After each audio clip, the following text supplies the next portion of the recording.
ଏ ବିଷୟଟା କାର୍ବନ ହେଲା। ହେଡିଂ ଦେଇଦିଅ କାର୍ବନ ଏବଂ ଏହାର ଯୌଗିକ।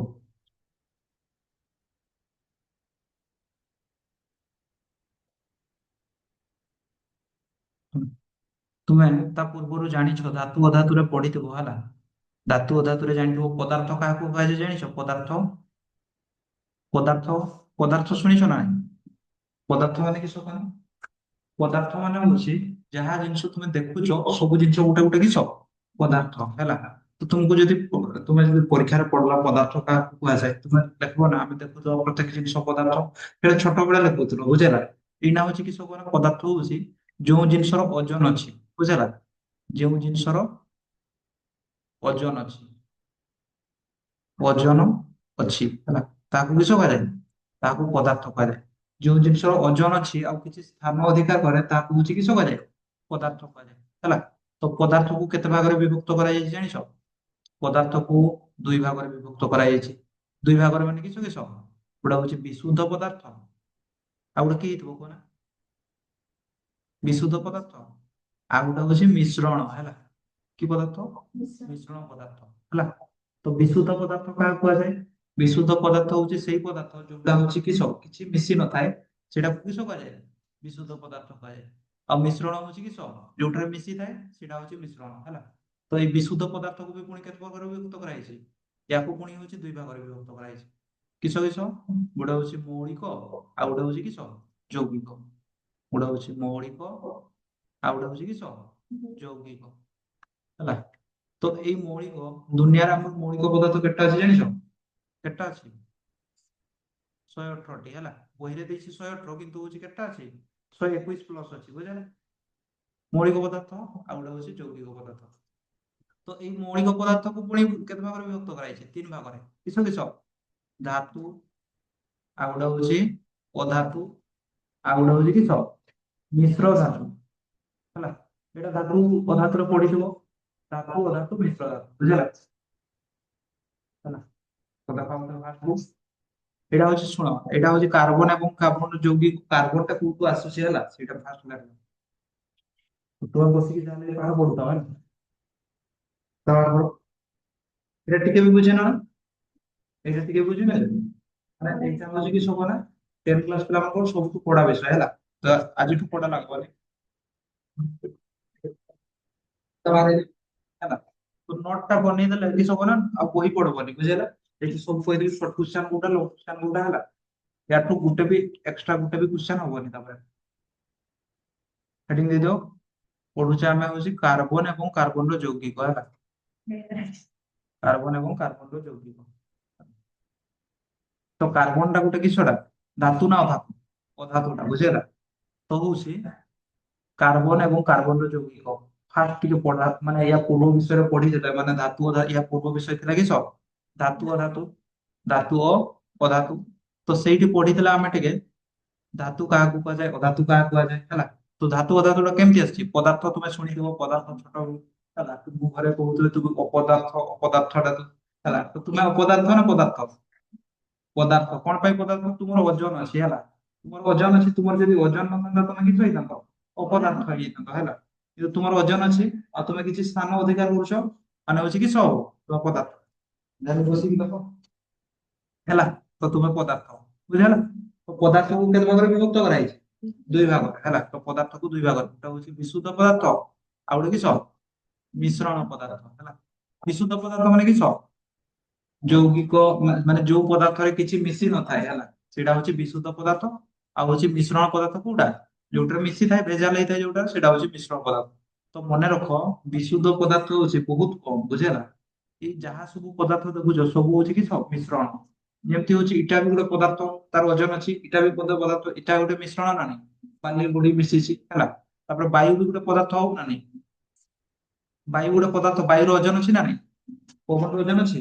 ତମେ ଛୋଟବେଳେ ପରୀକ୍ଷା କରୁଥିବ ବେଲୁନ ନେଇକି ଏପଟେ ଗୋଟେ ଟାଙ୍ଗିବ ବଡ ବେଲୁନ ଏପଟେ ଗୋଟେ ଛୋଟ ବେଲୁନ କୋଉଟା ଭାରି ହବ ଏଠି? ଦୌଡ଼ି ବଡଟା ଯୋଉଟା ଫୁଲିଥିବ ସେଇଟା ଭାରି ହବ। ତ ବାୟୁର ବି ଓଜନ ଅଛି ତ ବାୟୁ ଓଜନ ଅଛି ମାନେ ବାୟୁ ବି ଗୋଟେ ପଦାର୍ଥ ହେଲା। ତ ହଉଛି କି ପଦାର୍ଥ ବାୟୁ?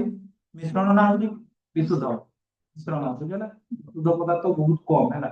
ଯଦି କ୍ୱେଶ୍ଚନ ପଚାରିଲା ତମେ 9 କ୍ଲାସ ରେ ଗୋଟେ ପଢିଥିବ ବିଷୟ ଆମ ଚତୁଃପାର୍ଶ୍ୱରେ ଥିବା ପଦାର୍ଥ ବିଶୁଦ୍ଧ କି ସେକେଣ୍ଡ ବିଷୟ ଥିଲା ତ କିସ କହିବ ଆନ୍ସର ବିଶୁଦ୍ଧ ନୁହଁ ହେଲା। ଆଉ ହଉଛି ସେଇ ଯେ କୁହନ ଆମର କହିଲି ଯେମିତି ବିରାଟ କୋହଲି ଗୋଟେ ପାଣି ପିଏ ଡିଷ୍ଟିଲ ୱାଟର ମାନେ ହଉଛି ସେଇଟା କିସ ବିଶୁଦ୍ଧ ପାଣି ହେଲା ମାନେ ସେଠି କିଛି ମିଶି ନଥାଏ ଖାଲି ପାଣି ହିଁ ଥିବ ହେଲା। ଆଉ ପାଣି ସହ କିଛି ମିଶି ନଥିବ ସେଗୁଡା ହଉଛି କି 5,000 ଟଙ୍କା ଲିଟର ଦାମ ହେଲା। ତ ବିଶୁଦ୍ଧ ଜିନିଷ ବହୁତ କମ ହେଲା। ଆମେ ଯାହା ଦେଖୁଛେ ସବୁ ମିଶ୍ରଣ ବୁଝିଲା। ତ ଏଇ ବିଶୁଦ୍ଧ ପଦାର୍ଥକୁ ବି କେତେ ଭାଗରେ ବିଭକ୍ତ କରାଯାଇଥିଲା ଦୁଇ ଭାଗରେ ମୌଳିକ ଯୌଗିକ ହେଲା ମୌଳିକ ଯୌଗିକ। ମୌଳିକ ତମେ ଶୁଣିଛ ତୁମେ ମୌଳିକ ଟେବୁଲ ଥିବ ବହିର ପଛଆଡେ ଏଇଟା କେତେଟା ଅଛି ଟୋଟାଲ 118ଟି ହେଲା 118ଟି 118ଟି ରୁ କିନ୍ତୁ ହଉଛି କି ସମାନ ଏଇନା 121ଟି ରୁ ଅଧିକା ହେଇଯାଇଛି ବୁଝିଲା। ତାପରେ ଗତ ବିଷୟରେ ନା କି ବିଷୟରେ ପଢିଥିଲା ମଣିଷ ତିଆରି କେତେଟା ଅଛି ପଢିଥିଲେ କି ତୁମେ ପଢିଥିଲନି ହେଲା।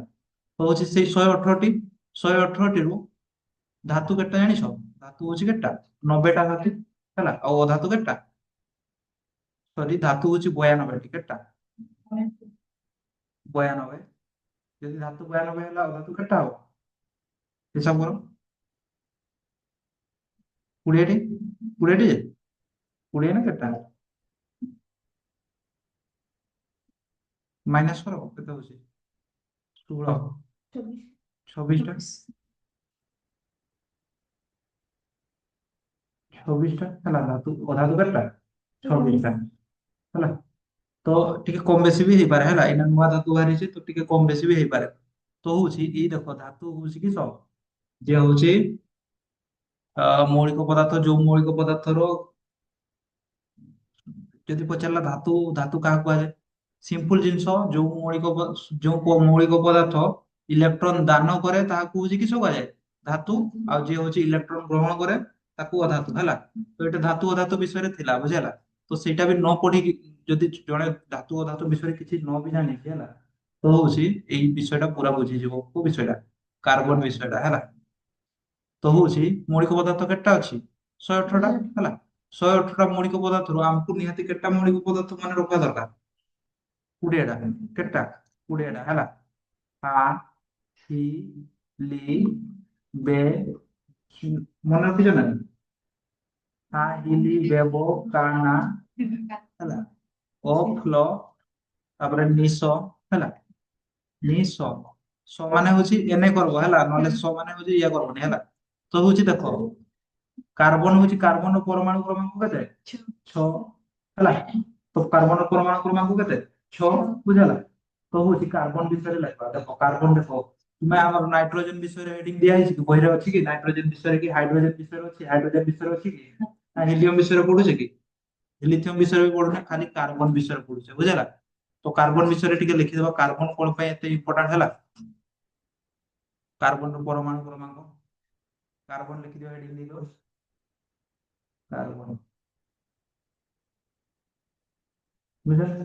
ତ ହଉଛି ଫାର୍ଷ୍ଟ ପଏଣ୍ଟ କାର୍ବନ ଗୋଟେ ଧାତୁ ନା ଅଧାତୁ କାର୍ବନ ଗୋଟେ ଅଧାତୁଟା ବୁଝିହେଲା କାର୍ବନ ଗୋଟେ ଅଧାତୁ ହେଲା। କାର୍ବନ ଏକ ଅଧାତୁ କଣ ପାଇଁ ଅଧାତୁ ଅଧାତୁର ଡେଫିନେସନ ଯଦି ଦେଖିବା ହେଲା ଇଏ ପୂର୍ବରୁ ଧାତୁ ଅଧାତୁ ବିଷୟ ଥିଲା। ଧାତୁ ଅଧାତୁରେ ତୁମେ ଜାଣିଛ ଅଧାତୁ କାହାକୁ କୁହାଯାଏ ଯୋଉ ଯୋଉ ମୌଳିକ ପଦାର୍ଥ ଇଲେକ୍ଟ୍ରନ ଗ୍ରହଣ ନାହିଁ ହେଲା ଗ୍ରହଣ କରେ ସରି ଗ୍ରହଣ କରେ ତାକୁ ଅଧାତୁ କୁହାଯାଏ ହେଲା। ତ କାର୍ବନ ବି କିସ କରେ ଇଲେକ୍ଟ୍ରନ ଗ୍ରହଣ କରେ ବୁଝିହେଲା। ତ ହଉଛି ଆକ୍ଚୁଆଲି ଇଏ ଗ୍ରହଣ କରେନି କି ତ୍ୟାଗ କରେନି ହେଲା କିନ୍ତୁ ଇଏ ମନେ ରଖ ଇଏ ହଉଛି ଅଧାତୁ ବୁଝିହେଲା। ଇଏ ଇଲେକ୍ଟ୍ରନ ଗ୍ରହଣ କରେନି ବି ତ୍ୟାଗ ବି କରେନି ହେଲା। କାର୍ବନ ଗୋଟେ ଅଧାତୁ ମନେ ରଖିପାରିବ ଫାର୍ଷ୍ଟ ପଏଣ୍ଟ ହେଲା। ତାପରେ ହଉଛି ପରମାଣୁ କ୍ରମାଙ୍କ ୟାର ପରମାଣୁ କ୍ରମାଙ୍କ କହିପାରିବ ପରମାଣୁ କ୍ରମାଙ୍କ ହେଲା ପରମାଣୁ କ୍ରମାଙ୍କ ପରମାଣୁ କ୍ରମାଙ୍କ କେତେ 6 ଯେମିତି ହଉଛି ହା ଇ ଲି ବେ ବୋ କା 1 2 3 4 5 6 ପରମାଣୁ କ୍ରମାଙ୍କ କେତେ 6 ହେଲା। ତ ପଡେ ଇମ୍ପୋର୍ଟାଣ୍ଟ କ୍ୱେଶ୍ଚନ ପରମାଣୁ କ୍ରମାଙ୍କ କେତେ କେତେ 6। ତାପରେ ହଉଛି ପରମାଣୁ ପାରମାଣବିକ ବସ୍ତୁତ୍ୱ ପରମାଣୁ ବସ୍ତୁତ୍ୱ ହେଲା ପାରମାଣବିକ ବସ୍ତୁତ୍ୱ ଏଇଟା ପୁଣି କିସ ଜିନିଷଟା ହେଲା ବସ୍ତୁତ୍ୱ ମାନେ କିସ କୁହ ନା ଓଜନ ହେଲା ବସ୍ତୁତ୍ୱ ମାନେ କିସ ଓଜନ ବସ୍ତୁତ୍ୱ ମାନେ ଓଜନ ହେଲା। ତ ୟାର ପାରମାଣବିକ ବସ୍ତୁତ୍ୱ କିସ କୁହ ନା 12 ୟୁ ତୁମର ହଉଛି ପାରମାଣୁ ତୁମର ଯଦି ବସ୍ତୁତ୍ୱ ପଚାରିବି କେତେ କହିବ 50 କେଜି କହିବ ହେଲା। কিন্তু এই অণু মানকর ওজন গুড়া কিরে মপা যায় ইউ রে মপা যায় বুঝিলা ইউ রে একক কিস ইউ ହେଲା ତାପରେ ଇଲେକ୍ଟ୍ରନ ସଂରଚନା ଏଟା ବି ଧାତୁ ଅଧାତୁରେ ଥିଲା ହେଲା ତ ଇଲେକ୍ଟ୍ରନ ସଂରଚନାଟା କିସ ଦେବା ସଂରଚନା ବୁଝିଲା ଇଲେକ୍ଟ୍ରନ ସଂରଚନା ବନେଇବା ହେଲା ତ ହଉଛି ଇଲେକ୍ଟ୍ରନ ସଂରଚନା ତୁମେ ଜାଣିନଥିବ ହେଲା ତୁମେ ମୌଳିକ ପଦାର୍ଥ ଜାଣିଛ hydrogen helium lithium beryllium boron carbon ହେଲା ତ ସେମିତି ସମସ୍ତଙ୍କର ଇଲେକ୍ଟ୍ରନ ସଂରଚନା ବନେଇବ ହେଲା ମୁଁ କହିଥିଲି ମୁଁ ତୁମେ ଜାଣିଛ ହେଲା ଏମାନେ ହଉଛି ନ୍ୟୁକ୍ଲିୟସ ଚାରିପଟେ କିସ ଘୁରୁଥାନ୍ତି ଇଲେକ୍ଟ୍ରନ ଘୁରୁଥାନ୍ତି ହେଲା ତ ହଉଛି ସେ ଇଲେକ୍ଟ୍ରନ ମାନେ ନିର୍ଦ୍ଦିଷ୍ଟ କକ୍ଷପଥରେ ଘୁରୁଥାନ୍ତି କିସ ଘୁରବା ପାଇଁ ନିର୍ଦ୍ଦିଷ୍ଟ ରାସ୍ତା ରହିଛି ହେଲା ଘର ରହିଛି କେ ଏଲ ଏମ ଏନ ହେଲା ତ ହଉଛି ଇଲେକ୍ଟ୍ରନ ସଂରଚନା ମାନେ କେମିତି ଦେଖ ଏୟାର ବନେଇବି କେ ଏଲ ଏମ ଏନ ହେଲା ତ ହଉଛି ହାଇଡ୍ରୋଜେନ ର ଇଲେକ୍ଟ୍ରନ କେତେଟା ଅଛି ୱାନ୍ ମାନେ ୟାର ପରମାଣୁ କ୍ରମାଙ୍କ ୱାନ୍ ମାନେ କେତେ ଇଲେକ୍ଟ୍ରନ ଅଛି ୱାନ୍ ହେଲା ତ ଆଉ ଗୋଟେ ଜିନିଷ ମନେ ରଖ କେ ଘରେ ଅତି ବେଶୀରେ କେତେ ରହିପାରିବେ ଜାଣିଛ ଦୁଇ ଏଇ ଘରେ କେତେ ରହିପାରିବେ ଜାଣିଛ ଆଠ ଏଇଠି ଏଠି ବି ଆଠ ଏଠି ବି ଆଠ ବୁଝିହେଲା ତ ହଉଛି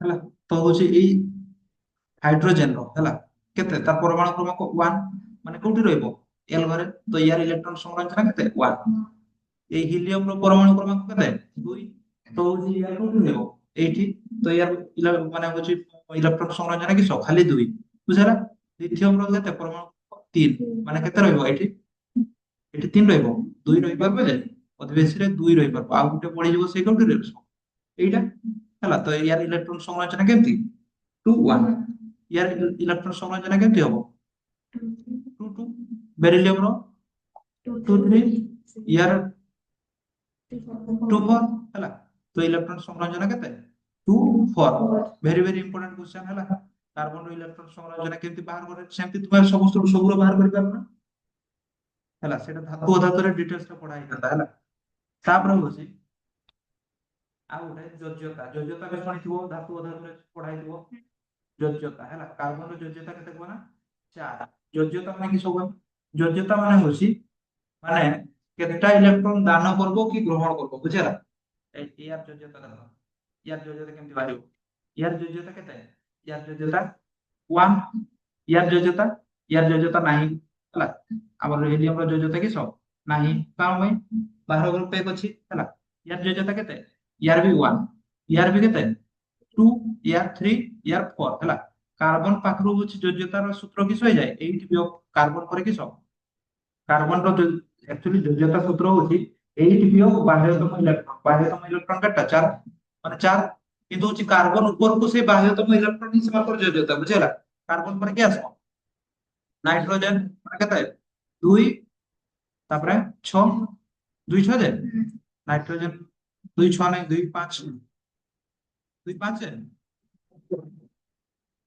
নাইট্রোজেন রହୁଛି କେତେ 5 तो यार যোজ্যতা কেতে হবো কোনা 5 হবনি यार যোজ্যতা কেতে 8 বিয়োগ 5 ହେଲା ମାନେ କେତେ 3 କାର୍ବନ ପାଖରୁ ମାନେ କାର୍ବନ ପରେ ଯେ ଅସନ ତାଙ୍କର ଯୋଜ୍ୟତା ବାହାର କରିବା ପାଇଁ କିସ କରବା 8 ବିয়োଗ ବାହ୍ୟତମ ଇଲେକ୍ଟ୍ରନ ବୁଝିଲା ତ କାର୍ବନ ର ଯୋଜ୍ୟତା କେତେ 8 ବିয়োଗ 4 ସମାନ କେତେ 4 ହେଲା ତ ଏଇଟା ହଉଛି ପୁରା ଯୋଜ୍ୟତା କେମିତି ବାହାର କରାଯାଏ ଧାତୁ ଅଧାତୁରେ ପଢିଥିଲ ବୁଝିଲା ତାପରେ ହଉଛି ତୁମେ ଜାଣିଛ ଆମର ଭୂଗର୍ଭରେ ହେଲା ଏଇଟା ପୃଥିବୀର ଗର୍ଭରେ କେତେ କାର୍ବନ ରହିଛି ଜାଣିଛ क्वेश्चन আছে পৃথিবীর গর্ভরে কেতে কার্বন রয়েছে ভূত্বকরে ভূত্বক ভূত্বকরে কেতে কার্বন রয়েছে 0.02% বুঝলে ଆଉ হচ্ছে বায়ুমণ্ডলের কেতে কার্বন রয়েছে কার্বন ডাই অক্সাইড রয়েছে কার্বন কেতে রয়েছে 0.03% ହେଲା ତ ତୁମେ ଶୁଣିଥିବ ଦେଖ ଶୁଣିଥିବ ବାୟୁମଣ୍ଡଳରେ ସବୁଠୁ ବେଶୀ ଗ୍ୟାସ କିଏ ରହିଛି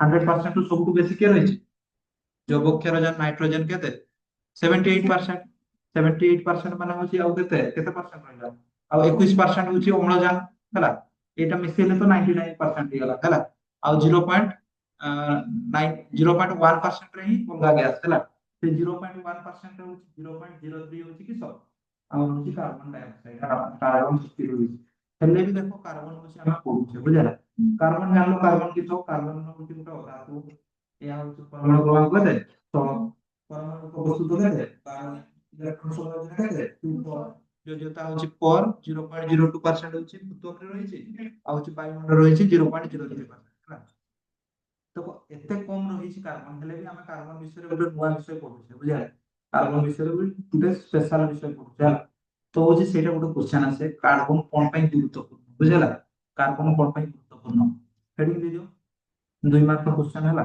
2 ମାର୍କ କ୍ୱେଶ୍ଚନ କିନ୍ତୁ ହଉଛି ଆନ୍ସର ବହୁତ ସର୍ଟ ହେଲା କାର୍ବନ କଣ ପାଇଁ ଗୁରୁତ୍ୱପୂର୍ଣ୍ଣ ଗୁରୁତ୍ୱପୂର୍ଣ୍ଣ ହେଲା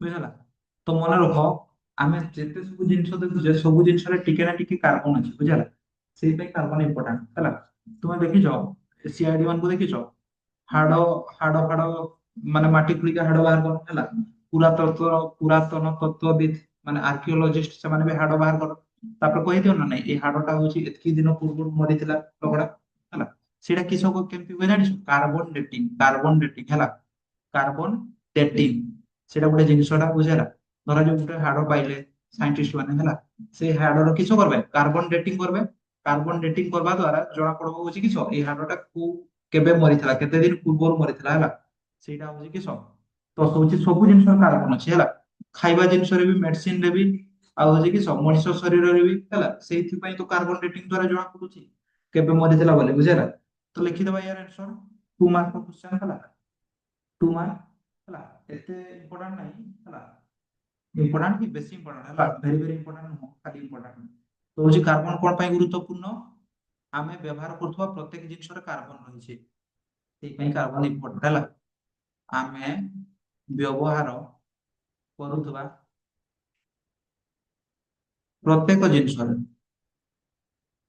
ପ୍ରତ୍ୟେକ ଜିନିଷରେ କିସ ରହିଛି କାର୍ବନ ରହିଛି କାର୍ବନ ରହିଛି ଏବଂ ଏହା ଗୁରୁତ୍ୱପୂର୍ଣ୍ଣ ହେଲା ଏଣୁ ଏହା ଗୁରୁତ୍ୱପୂର୍ଣ୍ଣ ଦେଖ ଏତିକି ଟିକେ ଆନ୍ସର ଲେଖବ 2 ମାର୍କ ହେଲା ବହୁତ ସାଧା ଆନ୍ସର ଟା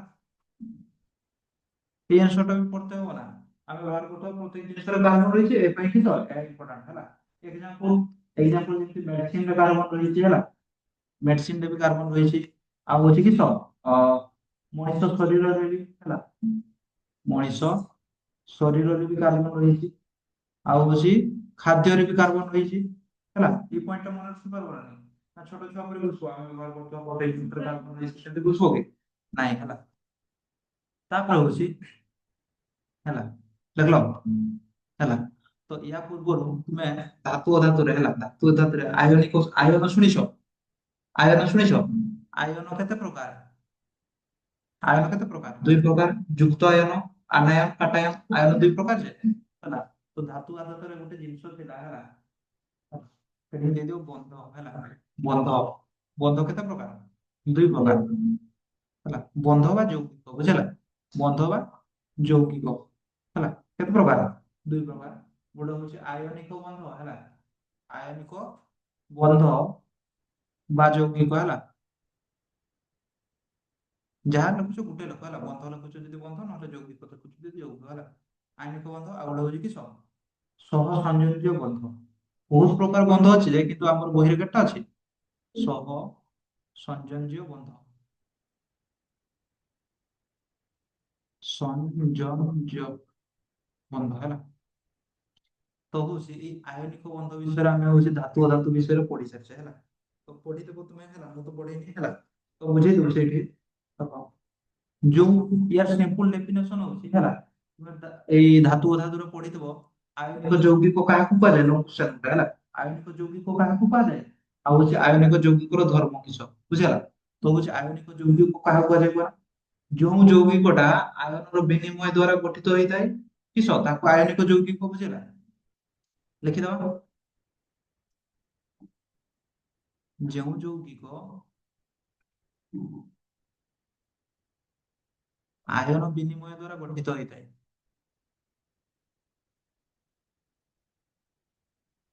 ଆୟନ ବିନିମୟ ଦ୍ଵାରା କିସ ହେଇଥାଏ ଗଠିତ ଶୁଣ ଏଠି ଯଦି ବନ୍ଧ ଲେଖିଛି ଏଠି ବି ବନ୍ଧ ଲେଖବ ବୁଝିଲା जो बंध आयन विनिमय द्वारा गठित होता है ताकू किस बंध कहुए आयनिक बंध है आ जो यौगिक आयन विनिमय द्वारा गठित होता है ताकू आयनिक यौगिक बुझेगा गठित होता है ताकू आयनिक बंध कहुए आयनिक बंध कहुए है तो लंग क्वेश्चन गोटे अच्छी है धातु धातु ଏଠି ହଉଛି ଇଆ ମଧ୍ୟ ମୁଁ ବନ୍ଧ ଏଠି ଦେଇଛି ନା ତ ଏଠି ହେଲା। ଯେଉଁ ବନ୍ଧ ଆୟନ ବିନିମୟ ଦ୍ଵାରା ଗଠିତ ହୋଇଥାଏ ତାକୁ କିସ ବନ୍ଧ କୁହାଯାଏ ଆୟନିକ ବନ୍ଧ ହେଲା। ସେମିତି ଏଟା ବୁଝି ପାରୁନଥିବ ହେଲା ଡେଫିନେସନ ଟା ବୁଝି ପାରୁନଥିବ କିନ୍ତୁ ମନେ ରହିଯାଇଥିବ ହେଲା ବୁଝେଇଦବା। ସହସଂଯୋଜ୍ୟ ବନ୍ଧ ହେଲା ସହସଂଯୋଜ୍ୟ ବନ୍ଧ କିସ କରା ଯେଉଁ ବନ୍ଧ ଇଲେକ୍ଟ୍ରନ ର ସହଭାଜନ ଦ୍ଵାରା ଗଠିତ ହୋଇଥାଏ ଯେଉଁ ବନ୍ଧ ଇଲେକ୍ଟ୍ରନ ର ସହଭାଜନ ଦ୍ଵାରା ଗଠିତ ହୋଇଥାଏ ସହଭାଜନ ଦ୍ଵାରା ଗଠିତ ହୋଇଥାଏ ତାହାକୁ କିସ କୁହାଯାଏ ସହସଂଯୋଜ୍ୟ ବନ୍ଧ।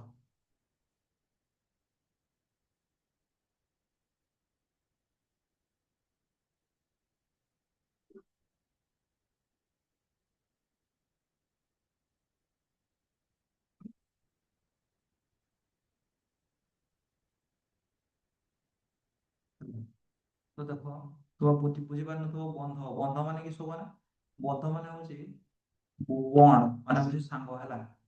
ତୁମେ ପଢିଥିବ ଧାତୁ ଅଧାତୁ ମିଶିକି କିସ ତିଆରି କର ଗୋଟେ ହଉଛି ଧାତୁ ଧାତୁ ଯୁକ୍ତ ଅଧାତୁ କିସ ତିଆରି କର ଲବଣ ତିଆରି କରନି ହେଲା ତ ଧାତୁ ଯୁକ୍ତ ଅଧାତୁ କିସ ତିଆରି କର ଧାତୁ ଯୁକ୍ତ ଅଧାତୁ ମିଶିକି ଲବଣ ଜଳ ତିଆରି କରନ୍ତି ହେଲା। ତ ହଉଛି ଗୋଟେ ଲବଣ NaCl ଶୁଣିଛ ଖାଇବା ଲୁଣ ନାମ NaCl ଏକ୍ସାମ୍ପଲ ହଉଛି NaCl ହେଲା NaCl ଏଇଠି Na ଆଉ Cl ଭିତରେ କି ବନ୍ଧ ଅଛି କୁହ ନା ଆୟନିକ ବନ୍ଧ ଆୟନିକ ବନ୍ଧ କଣ ପାଇଁ সোডিয়াম ର ବାହାରେ କେତେଟା ଥାଏ ଗୋଟେ ଥାଏ କ୍ଲୋରିନ ର ବାହାରେ କେତେଟା ଥାଏ ସାତଟା ଥାଏ ତ ଏଇ ଗୁଟେଟା ହଉଛି ୟାକୁ ଦାନ କରିଦିଏ ହେଲା ପୁରାଟା ଦାନ କଲା ହେଲା ତ ହଉଛି ଇଏ ପେକ୍ ହେଇଗଲା ଆଉ ୟାର ବି ବାହାର ପେକ୍ ହେଇଗଲା ହେଲା ରୁହ ଗୋଟେ ଇଏ ବନେଇଦବା সোডিয়াম ର ପରମାଣୁ କ୍ରମାଙ୍କ କେତେ ତାର ଇଲେକ୍ଟ୍ରନ ସଂରଚନା ବନଉଛି সোডিয়াম ର ପରମାଣୁ କ୍ରମାଙ୍କ କେତେ 11 ହେଲା ପୁଷ୍ପ ଏଟା ଛୋଟ ଛୁଆ ପରି ପୁଷ୍ପ আহিଲୁ ବେବକାନା ଅପ୍ଲନିସୋ ମ୍ୟାନ୍ସି ଶୁକ୍ଲଆ ହେଲା ତ ହଉଛି সোডিয়াম ର ପରମାଣୁ କ୍ରମାଙ୍କ କେତେ 11 ମାନେ ୟାର ପରମାଣୁ କ୍ରମାଙ୍କ କେତେ ହବ 2 8 1 କେ ଏଲ ଏମ ହେଲା ବାହାରେ କେତେ ଅଛି ଗୋଟେ ଅଛି ଆଉ ହଉଛି କ୍ଲୋରିନ କ୍ଲୋରିନ ର ପରମାଣୁ କ୍ରମାଙ୍କ କେତେ 17 ମାନେ ହଉଛି 2 8 ତାପରେ ହଉଛି କେତେ 7 ହେଲା ୟାର ବାହାର ଘର ପେକ୍ ଅଛି କି ୟାର ବାହାର ଘର କେତେଟା ରହିବା କଥା 8ଟା ରହିବା କଥା କିନ୍ତୁ ଅଛି ଗୋଟେ ୟାର ବାହାର ଘର କେତେଟା ରହିବା କଥା 8ଟା କିନ୍ତୁ ଅଛି କେତେ 7ଟା ତ ହଉଛି ସମସ୍ତେ ଚାହିଁବେ ହଉଛି କି ବାହାର ପେକ୍ କରିବା ପାଇଁ ହେଲା ଅକ୍ଟେଟ ନିୟମ ପାଳନ କରିବା ପାଇଁ ଚାହିଁବେ ଅକ୍ଟେଟ ମାନେ ହଉଛି ବାହାର ଘର କେତେଟା ରହିବା ପାଇଁ ଚାହିଁବେ 8ଟା ହେଲା ସେଟାକୁ କୁହାଯାଏ ନୋବେଲ ଗ୍ୟାସ ହେଲା ସମସ୍ତେ ନୋବେଲ ଗ୍ୟାସ ହେଇତେ ଚାହିଁବେ ତ ହଉଛି ଇଏ ହଉଛି ବାହାଘର ପେକ୍ କରିବା ପାଇଁ ଚାହିଁବ ମାନେ କିସ କରିବ ସେ 7ଟା ନେବ 7ଟା ନେଲେ 8ଟା ହେଇପାରିବ ଇଏ ବାହାଘର ପେକ୍ ହେଇଯିବ ଆଉ ନହେଲେ ହଉଛି କିସ ଏଇ ଗୋଟେଟା ଦାନ କରିବ ତ କିସ କରିବ ଦାନ କରିବ ନା ହଉଛି କିସ କରିବ ଦାନ କରିବ ତ କିସ ହେଇଯିବ ପ୍ଲସ୍ ଆୟନ ସୃଷ୍ଟି ହେଲା ନା ନାଇଁ ହେଲା ତ ଏଇଟା କହିଲି ପୁଣି କହିଥିଲ ଧାତୁର ଡେଫିନେସନ ରେ ଜାଣିଥିଲ ଯିଏ ହଉଛି ଇଲେକ୍ଟ୍ରନ ଦାନ କରେ ସିଏ ହଉଛି କିସ ଧାତୁ ତେବେ ସୋଡିୟମ ଗୋଟେ ଧାତୁ ନା ଅଧାତୁ ଧାତୁ ଇଲେକ୍ଟ୍ରନ ଦାନ କରିବ ଗୋଟେ ଇଲେକ୍ଟ୍ରନ ହେଲା କ୍ଲୋରିନ କ୍ଲୋରିନ ହଉଛି 7ଟା ମାନେ ଆଉ କେତେଟା ଗ୍ରହଣ କରିବ ଗୋଟେ ମାଇନସ ହେଇଗଲା ହେଲା ଯିଏ ଇଲେକ୍ଟ୍ରନ ଗ୍ରହଣ କରେ ସେ ହଉଛି ଅଧାତୁ ତ ହଉଛି ଇଏ ଧାତୁ ଅଧାତୁ ହେଲା ତ ଏମାନେ ହଉଛି ଯେତେବେଳେ ହଉଛି ମିଶିବେ ଆୟନ ସୃଷ୍ଟି ହେଇଛି ତ ଏମାନେ ଯୋଉ ବନ୍ଧ ବାନ୍ଧିବେ କି ବନ୍ଧ ବାନ୍ଧିବେ ଆୟନିକ ବନ୍ଧ ବୁଝିଗଲା ତ ଏତେ କିଛି ବୁଝିବା ଦରକାର ନାହିଁ ହେଲା ତୁମେ ଖାଲି ମନେ ରଖିବ ହଉଛି କି NaCl ରେ କୋଉ ପ୍ରକାର ବନ୍ଧ ଥାଏ ଆୟନିକ ବୁଝିଲା ଆଉ ଯଦି କାର୍ବନ ଗ୍ରୁପରେ ବି ଦେଖି ପକେଇଲ କିସ କରିଦବ ସହସଂଯୋଜ୍ୟ ବନ୍ଧ ହେଲା କାର୍ବନ ଯଦି ଦେଖି ପକେଇଲ କିସ କହିବ ସହସଂଯୋଜ୍ୟ ବନ୍ଧ ଏକ୍ସାମ୍ପଲ ହେଲା CCl4 ସେଠି କୋଉ ପ୍ରକାର ବନ୍ଧ ଅଛି ସହସଂଯୋଜ୍ୟ ବନ୍ଧ ଆଉ ଏଠି CH3 ନା CH4 ରେ କି ପ୍ରକାର ବନ୍ଧ ଥିବ ସହସଂଯୋଜ୍ୟ ବନ୍ଧ କଣ ପାଇଁ କାର୍ବନ ଅଛି ବୁଝିଲା କାର୍ବନ ଆୟନିକ ବନ୍ଧ କେବେ ବାନ୍ଧେନି ବୁଝିଲା କାର୍ବନ ସବୁବେଳେ କିସ ବନ୍ଧ ବାନ୍ଧେ ସହସଂଯୋଜ୍ୟ ବନ୍ଧ କାରଣ ବି ଲେଖବା ବୁଝିଲା ହେଲା ତ ଗୋଟେ କ୍वेଶ୍ଚन ଦେଖ ନା କ୍वेଶ୍ଚन ଲେଖୁଛି ହେଲା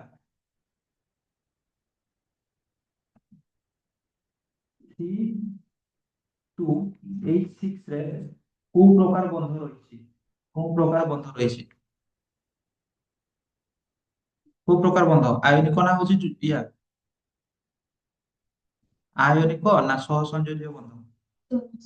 ସହ ସଂଯୋଜ୍ୟ ବନ୍ଧ ବୁଝିହେଲା। ତାପରେ ହଉଛି ଯଦି କ୍ୱେଶ୍ଚନ ପଚାରିବି ଏମଜିଓ ରେ କୋଉ ପ୍ରକାର ବନ୍ଧ ରହିଛି? ଏମଜିଓ ରେ କୋଉ ପ୍ରକାର ବନ୍ଧ ରହିଛି? ଆୟନିକ ବନ୍ଧ। ଚେକ୍ କରିବ କେମିତି? ଏମଜି ର ପରମାଣୁ କ୍ରମାଙ୍କ କେତେ? 12 ହେଲା। 2 8 2 ହେଲା ମାନେ ହଉଛି ଅକ୍ସିଜେନ ର କେତେ? 8 8 ମାନେ ହଉଛି କେତେ? 2 6 ହେଲା। ଇଏ ଦୁଇଟା ନବ ଇଏ ହଉଛି ଦୁଇଟା ଦାନ କରିବ ହେଲା ତାହେଲେ ସିନା ପେକ୍ ହେବେ ହେଲା। ତ ହଉଛି କିସ ଇଏ ପ୍ଲସ ହେଇଥାନ୍ତା ଦାନ କରିବ ନା ପ୍ଲସ ଇଏ ମାଇନାସ ପ୍ଲସ ମାଇନାସ ହେଲା ମାନେ ତ କିସ ହବ? ଏଟା କି ବନ୍ଧ ହବ? ଆୟନିକ ବନ୍ଧ ହେଲା। ବୁଝିଲା। ତ ମନେ ରଖିବ କାର୍ବନ ଯଦି ଅଛି କିସ ବନ୍ଧ ବାନ୍ଧିଛି? ସହ ସଂଯୋଜ୍ୟ ବନ୍ଧ ହେଲା। ତ ସେଇଟା କାର୍ବନ ବି ଅଛି ବୁଝିଲା। କାର୍ବନ କଣ ପାଇଁ ହଉଛି ସହ ସଂଯୋଜ୍ୟ ବନ୍ଧ ବାନ୍ଧେ ବୁଝିଲା। ହେଲା ସେଇଟା ଲେଖିବା ପୂର୍ବରୁ ଆମେ ଫାଷ୍ଟ ଟିକେ ଲେଖିଦବା ଏଇ ଯେ ସହ ସଂଯୋଜ୍ୟ ବନ୍ଧ ହେଲା। ସହ ସଂଯୋଜ୍ୟ ବନ୍ଧ ମାନେ ଏଇ ଯୌଗିକ ଦୁଇ ପ୍ରକାର ଅଛି ହେଲା। ଯଦି ବନ୍ଧ ଦୁଇ ପ୍ରକାର ଯୌଗିକ ବି କେତେ ପ୍ରକାର? ଦୁଇ ପ୍ରକାର। ଗୋଟେ ହଉଛି କି ଯୌଗିକ ଆୟନିକ ଯୌଗିକ ଆଉ ଗୋଟେ ହଉଛି ସହ ସଂଯୋଜ୍ୟ ଯୌଗିକ ବୁଝିଲା। ତ କ୍ୱେଶ୍ଚନ ପଡେ ହେଲା ସହ ସଂଯୋଜ୍ୟ ଯୌଗିକ କାହାକୁ କୁହାଯାଏ ଆଉ ତାର ଧର୍ମ ହେଲା ଲେଖିଦିଅ। Long question. ସହ ସଂଯୋଜ୍ୟ ଯୌଗିକ ସହ ସଂଯୋଜ୍ୟ ବନାନ ଭୁଲ ଥାଇପାରେ ହେଲା। ଯୌଗିକ କାହାକୁ କୁହାଯାଏ? କାହାକୁ କୁହାଯାଏ ଏବଂ କିସ ତାର ଧର୍ମ? ଭେରି ଭେରି ଇମ୍ପୋର୍ଟାଣ୍ଟ ହେଲା। ଲଙ୍ଗ କ୍ୱେଶ୍ଚନ 5 ମାର୍କ ଧର୍ମ ଲେଖା ବୁଝିଲା। ୟା ପୂର୍ବରୁ ତୁମେ ଧାତୁ ଅଧାତୁର ପଢିଥିଲ କିସ ଆୟନିକ ଯୌଗିକ କାହାକୁ କୁହାଯାଏ ଆଉ ତାର ଧର୍ମ ବୁଝିଲା। ସେଇଟା ଲଙ୍ଗ କ୍ୱେଶ୍ଚନ ଥିଲା। ଆଉ ଏଇଟା ଦୁଇଟା ବିଷୟରୁ ମିଶେଇକି ବି କ୍ୱେଶ୍ଚନ ପଚାରି ଦେଇପାରେ। ଆୟନିକ ଯୌଗିକ ଆଉ ସହ ସଂଯୋଜ୍ୟ ଯୌଗିକ ମଧ୍ୟରେ ପାର୍ଥକ୍ୟ ଲେଖ ହେଲା। ତ ତୁମେ ୟାର ଧର୍ମ ଯଦି ଜାଣି ପକେଇଲ ହେଲା ତାର ଅପୋଜିଟ ଟା ସେଇଟା ବୁଝିଲା। ନାହିଁ ନାହିଁ ଖାଲି ଲେଖିଦେଲା ହଉଛି କି ସହ ଆୟନିକ ଯୌଗିକର ଧର୍ମ ଜାଣି ପକେଇବ ହେଲା। ତ ହଉଛି ଫାଷ୍ଟ ଲେଖିଦବା କାହାକୁ କୁହାଯାଏ ଆନ୍ସର। କାହାକୁ କୁହାଯାଏ? ଯେଉଁ ଯୌଗିକ ବହୁତ ସିମ୍ପଲ ଯେଉଁ ଯୌଗିକ ଇଲେକ୍ଟ୍ରନ ସହଭାଗିତା ଦ୍ଵାରା ହେଲା। ଯେଉଁ ଯୌଗିକ ଇଲେକ୍ଟ୍ରନ ବଦଳରେ ଇ ଲେଖୁଛି ହେଲା और ସେଇ ଏକାର ସେମିତି ଲେଖବା ବଦଳରେ ଇ ମାଇନସ ଲେଖୁଛି ବୁଝିଲା। ବୁଝିପାରିବ ନା? ଯେଉଁ ଯୌଗିକ ଇଲେକ୍ଟ୍ରନର ସହଭାଜିତା ଦ୍ଵାରା ସହଭାଜିତା ଦ୍ଵାରା ତିଆରି ହୁଏ ତାହାକୁ କିସ କୁହାଯାଏ? ତାହାକୁ ସହ ସଂଯୋଜ୍ୟ ଯୌଗିକ କୁହାଯାଏ। ଯୌଗିକ କୁହାଯାଏ ହେଲା। ୟା ପୂର୍ବରୁ ଆଉ ଟିକେ ଗୋଟେ ଜିନିଷ ବୁଝେଇ ଦଉଛି ହେଲା। ଏଟା ଲକ୍ଷ୍ୟ ଏଇ ସହଭାଜନ ମାନେ କିସ ସହଭାଜନ ମାନେ କିସ ହେଲା। ଆୟନ ବିନିମୟ ମାନେ ଜାଣିଲ ହେଲା। ଏନେ ଗୋଟେ ଦେଲା ସିଏ ଗୋଟେ ଗ୍ରହଣ କଲା ବିନିମୟ ହେଲା ହେଲା। ମାନେ ବିନିମୟ ମାନେ ଆଦାନ ପ୍ରଦାନ ହେଲା ହେଲା। କିନ୍ତୁ ହଉଛି ସହଭାଜନ ମାନେ କିସ କରା? ସହଭାଜନ ମାନେ ହଉଛି ତୁମେ ଧର ଯୋଉ ହଉଛି ସ୍କୁଲ ଯାଇଛ ହେଲା। ଜଣେ ଆଣିଛି ରୁଟି ଆଉ ଜଣେ ଆଣିଛି ତରକାରୀ ହେଲା। ତ ହଉଛି ଇଏ ରୁଟି ଏକଲା ବି ଖାଇ ପାରବନି ଇଏ ତରକାରୀ ଏକଲା ବି ଖାଇ ପାରବନି। ତ ହଉଛି ରୁଟି ଗୋଟେ ଦେଲା ଇୟାକୁ ଇଏ ତରକାରୀ କିଛି ନେଲା ହେଲା। ତ ହଉଛି ଇଏ ବି ରୁଟି ତରକାରୀ ଖାଇଲା ଇଏ ବି ରୁଟି ତରକାରୀ ଖାଇଲା ବୁଝିଲା। ସେଇଟାକୁ କିସ କୁହାଯାଏ? ସହଭାଜନ ବୁଝିଲେ। ସେମିତି କାର୍ବନ ହଉଛି ସହଭାଜନ କରେ ହେଲା। ମାନେ ହଉଛି ସିଏ ତାର କେତେ ଇଲେକ୍ଟ୍ରନ ବାହାରେ? କାର୍ବନ ପରମାଣୁ କ୍ରମାଙ୍କ କେତେ? 6 ମାନେ ତାର ଇଲେକ୍ଟ୍ରନ ସଂରଚନା କେତେ? 2 4 ବାହାରେ କେତେ ଇଲେକ୍ଟ୍ରନ? 4ଟା ଇଲେକ୍ଟ୍ରନ। ତ କାର୍ବନର ବାହାରେ 4ଟା ଇଲେକ୍ଟ୍ରନ ମାନେ କିସ ତାକୁ ପେକ୍ ହେବା ପାଇଁ ଆଉ 4ଟା ଦରକାର ଆଉ ନହେଲେ ହଉଛି କିସ 4ଟା ଦାନ କରିବା ଦରକାର। କିନ୍ତୁ ସେ ଦାନ କରେନି ହେଲା। 4ଟା ଦାନ କରେନି କି 4ଟା ଗ୍ରହଣ କରେନି। ସେ କିସ କରେ? ସିଏ ହଉଛି ସହଭାଜନ କରେ ହେଲା। ମାନେ ଜଣକୁ ଗୋଟେ ଇଲେକ୍ଟ୍ରନ ଦବ ଆଉ ତାଠୁ ଆଉ ଗୋଟେ ଇଲେକ୍ଟ୍ରନ ଦବ। ଜଣକୁ ଏଇ ଇଲେକ୍ଟ୍ରନ ବି ଦବ ଆଉ ତାଠୁ ଆଉ ଗୋଟେ ଇଲେକ୍ଟ୍ରନ ନବ ହେଲା। ଇଏ ତାକୁ ଦବ ପୁଣି ଆଉ ଗୋଟେ ନବ ହେଲା। ସେଇଟା ହଉଛି ସହଭାଜନ ବୁଝିଲା। ତ ଯଦି ବୁଝିପାରୁନ ଛୋଟ ଛୁଆ ପରି ଘୁଷି ଦବ ହେଲା। ସାଧା ବିଷୟଟା ବୁଝି ହଉଛି ନା? ତ ଯୌଗିକ କାହାକୁ କୁହାଯାଏ? ସହ ସଂଯୋଜ୍ୟ ଯୌଗିକ କାହାକୁ କୁହାଯାଏ? ଯୋଉ ଯୌଗିକ ଇଲେକ୍ଟ୍ରନ ସହଭାଗିତା ଦ୍ଵାରା ତିଆରି ହୁଏ ତାକୁ ସହ ସଂଯୋଜ୍ୟ ଯୌଗିକ କୁହାଯାଏ ହେଲା। ତାର ଧର୍ମ ଲେଖବା ବୁଝିଲା। ଧର୍ମ ଧର୍ମ ପଏଣ୍ଟ ପଏଣ୍ଟ ଦେଇକି ରଖିବି ହେଲା। ତ ହଉଛି ଏଇ ସହ ସଂଯୋଜ୍ୟ ଯୌଗିକ ଗୁଡିକ କି ଅବସ୍ଥାରେ ଥାନ୍ତି? ତରଳ, କଠିନ କିମ୍ବା ଗ୍ୟାସୀୟ ଅବସ୍ଥାରେ ଥାନ୍ତି, ବୁଝିହେଲା। ଏହି ଯୌଗିକ ଗୁଡିକ ଏହି ଯୌଗିକ ଗୁଡିକ ତରଳ, କଠିନ କିମ୍ବା କି ଅବସ୍ଥାରେ? ଗ୍ୟାସୀୟ ଅବସ୍ଥାରେ ରହିଥାନ୍ତି। ଗ୍ୟାସୀୟ ଅବସ୍ଥାରେ ରହିଥାନ୍ତି ହେଲା। ବହିର କଥା ସବୁ ହେଲା। କୋଉ ଅବସ୍ଥାରେ ରହିଥାନ୍ତି? ଗ୍ୟାସୀୟ ଅବସ୍ଥାରେ ରହିଥାନ୍ତି ହେଲା। ବେଳେ ବେଳେ ଲଘୁ କ୍ୱେଶ୍ଚନ ପଡେ କେମିତି କହନା, ଖାଲି ଧର୍ମ ପଡିଥିବ ସେଇଟା ବି ଲଘୁ କ୍ୱେଶ୍ଚନ, ଆଉ ଯଦି ସହ ସଂଯୋଜ୍ୟ ଯୌଗିକ କାହାକୁ କୁହାଯାଏ ଆଉ ତାର ଧର୍ମ ଲେଖ ସେଇଟା ବି ଲଘୁ କ୍ୱେଶ୍ଚନ ହେଲା। ତ କିଛି ଯୌଗିକର ଏକ୍ସାମ୍ପଲ ବି ଦେଇଦବା ହେଲା। ଏକ୍ସାମ୍ପଲ ଏକ୍ସାମ୍ପଲ ସହ ସଂଯୋଜ୍ୟ ଯୌଗିକ ମାନେ କି କେମିତି କାର୍ବନ ଗୋଟେ ଲଗେଇଥିଲ CCl4 CH4 C2H6 ହେଲା। ଏଗୁଡା ହଉଛି ସହ ସଂଯୋଜ୍ୟ ଯୌଗିକ। ତ ହଉଛି ଫାର୍ଷ୍ଟ ଧର୍ମ ହଉଛି କିସ, ଏମାନେ କୋଉ ଅବସ୍ଥାରେ ଯାଇଛନ୍ତି? ତରଳ, କଠିନ, ଗ୍ୟାସୀୟ। ତରଳ ମାନେ ହଉଛି ପାଣି ଅବସ୍ଥାରେ ବି ଥାନ୍ତି, କଠିନ ମାନେ ଶକ୍ତ ଅବସ୍ଥାରେ ବି, ଗ୍ୟାସୀୟ ମାନେ ଗ୍ୟାସ ଅବସ୍ଥାରେ ବି ରହିଥାନ୍ତି ହେଲା। ସେକେଣ୍ଡ ପଏଣ୍ଟ ହେଲା, ସେକେଣ୍ଡ ପଏଣ୍ଟ ହଉଛି ଗଳନାଙ୍କ ସ୍ଫୁଟନାଙ୍କ କମ। ଗଳନାଙ୍କ ସ୍ଫୁଟନାଙ୍କ, ଗଳନାଙ୍କ ମାନେ ଜାଣିନଥିବ, ଜାଣିଛ? ହଉ ବୁଝେଇଦବା। ସ୍ଫୁଟନାଙ୍କ କମ, କାରଣ ବି ଦେଖ ହେଲା। ଗୋଟେ ପାଣି ଦେଖ, ଏଇଟା ହଉଛି ପାଣି ହେଲା। ପାଣି କେତେ ଡିଗ୍ରୀରେ ଫୁଟେ? 100 ଡିଗ୍ରୀରେ। ତ ପାଣିର ସ୍ଫୁଟନାଙ୍କ କେତେ? 100 ଡିଗ୍ରୀ, ବୁଝିଲା। ତ ଏଇ ଯୌଗିକଟା ଗଳନାଙ୍କ ମାନେ ହଉଛି ଗଳ ସ୍ଫୁଟନାଙ୍କ, ସ୍ଫୁଟନାଙ୍କ ମାନେ କେତେ ଡିଗ୍ରୀରେ ଫୁଟେ, ବୁଝିଲା। ଏଇ ଯୌଗିକଟା କେତେ ଡିଗ୍ରୀରେ ଫୁଟେ? କେତେ ଡିଗ୍ରୀରେ? କମ ଡିଗ୍ରୀରେ ଫୁଟେ। ପାଣି ସିନା 100 ଡିଗ୍ରୀରେ ଫୁଟୁଛି, ଇଏ ହଉଛି 30 ଡିଗ୍ରୀରେ ଫୁଟି ଯାଉଥିବ ହେଲା। ୟାର ସ୍ଫୁଟନାଙ୍କ କମ। ଆଉ ଗଳନାଙ୍କ ମାନେ କିସ? ତରଳିବା। ବରଫ କେତେ ଡିଗ୍ରୀରେ ତରଳେ? 0 ଡିଗ୍ରୀରେ ତରଳେ ଯେ। 0 ଡିଗ୍ରୀରେ ବରଫ ହୁଏନି ହେଲା। ସମସ୍ତେ ଭାବନ୍ତି 0 ଡିଗ୍ରୀରେ ବରଫଟା ବରଫ। 0 ଡିଗ୍ରୀରୁ ଯଦି ମାଇନାସ ହେଇଗଲା ସେତେବେଳେ ବରଫ ହୁଏ, ବୁଝିଲା। 0 ଡିଗ୍ରୀରେ କିସ ହୁଏ? ତରଳିବା ଆରମ୍ଭ କରେ, ବୁଝିଲା। ତ ହଉଛି 0 ଡିଗ୍ରୀରେ ତରଳେ ହେଲା। ଆଉ ୟାର ଗଳନାଙ୍କ ହଉଛି କି କମ, ମାନେ ହଉଛି 0 ଡିଗ୍ରୀ କମ ଥିବ, ବୁଝିଲା। ତ ଗଳନାଙ୍କ ସ୍ଫୁଟନାଙ୍କ କମ ହେଲା। ତ ଏଇଟା ଖାଲି ଏଇ ଲାଇନଟା ହଉଛି 2 ମାର୍କ କ୍ୱେଶ୍ଚନ ପକେଇଯାଏ, ବୁଝିଲା। ଆମର ହଉଛି ଇଏ ଯୌଗିକ ମାନଙ୍କର କି ଯୌଗିକ ସହ ସଂଯୋଜ୍ୟ ଯୌଗିକ ମାନଙ୍କର ଗଳନାଙ୍କ ସ୍ଫୁଟନାଙ୍କ କମ ପାଇଁ କଣ ପାଇଁ କମ, ବୁଝିଲା। 2003-4 ବି ପଢିଛି ବହୁତ କ୍ୱେଶ୍ଚନ ହେଲା। 2003-4 ମାନେ ହଉଛି 2003ରେ, 2004ରେ, 2018, 19, 20ରେ ପଢିଛି ହେଲା। ତ ହଉଛି ଗଳନାଙ୍କ ସ୍ଫୁଟନାଙ୍କ କମ କାରଣ କଣ ପାଇଁ କହନା, ଅଣୁ ଅଣୁ ମଧ୍ୟରେ ଆକର୍ଷଣ ବଳ କମ ଥାଏ, ବୁଝିଲ। ଗୋଟେ ଲାଇନର ଆନ୍ସର 2 ମାର୍କ। ଅଣୁ ଅଣୁ ମଧ୍ୟରେ କିସ ଆକର୍ଷଣ ବଳ କମ ଥାଏ। ଆକର୍ଷଣ ବଳ କମ ଥାଏ। ତୁମେ ଶୁଣିଥିବ ପୁଣି କିଛି ଜାଣିପାରିବନି ଯଦି ଦେଖ, ଅଣୁ ତୁମେ ଜାଣିଛ ଛୋଟବେଳେ ମାନେ ହଉଛି 8 କ୍ଲାସ ବେଳେ ନା 9 କ୍ଲାସ ବେଳେ ପଢିଥିଲ, ପଦାର୍ଥ କାହାକୁ ନେଇ ଗଠିତ? ଅଣୁ ଅଣୁ ମାନଙ୍କୁ ନେଇ ଗଠିତ ହେଲା। ମାନେ ଅଣୁ ମାନଙ୍କର ହଉଛି ପଦାର୍ଥର ବୈଶିଷ୍ଟ୍ୟ, ପଦାର୍ଥର ଧର୍ମ ପଢିଥିଲ, ଲଘୁଚାପ ଗାୟତ୍ରୀ ପଢିଥିଲ ନା ନାଇଁ? ପଦାର୍ଥର ବୈଶିଷ୍ଟ୍ୟ, ଫାଷ୍ଟ ବୈଶିଷ୍ଟ୍ୟ କିସ? ପଦାର୍ଥ ଛୋଟ ଛୋଟ କଣିକା ମାନଙ୍କୁ ନେଇ ଗଠିତ। କଣିକା ମାନେ ପରସ୍ପରକୁ ଆକର୍ଷଣ କରନ୍ତି ହେଲା। କଠିନ ପଦାର୍ଥରେ ବେଶୀ ଆକର୍ଷଣ କରନ୍ତି, ତରଳରେ ହଉଛି କମ, ତାପରେ ଗ୍ୟାସୀୟରେ ପୁରା କମ ହେଲା। ତ ହଉଛି ଏଇ ମାନଙ୍କ ପଦାର୍ଥ ମାନେ ହଉଛି ଆୟନିକ ଯୌଗିକ, ମାନେ ସେଇଟା ବି ପଦାର୍ଥ ଯୌଗିକ ପଦାର୍ଥଟା। ତ ହଉଛି ସେଇ ଯୌଗିକ ପଦାର୍ଥରେ ହଉଛି ଅଣୁ ମଧ୍ୟରେ ଆକର୍ଷଣ ବଳ କିସ ଥାଏ? କମ ଥାଏ। ସେଇ ପାଇଁ ହଉଛି କିସ ଗଳନାଙ୍କ ସ୍ଫୁଟନାଙ୍କଟା କିସ କମ, ବୁଝିହେଲା। ତାପରେ ହଉଛି ତାପରେ ପଏଣ୍ଟ କୁପରିବାହୀ ସୁପରିବାହୀ ଜାଣିଛ ନା ନାଇଁ? ହେଲା।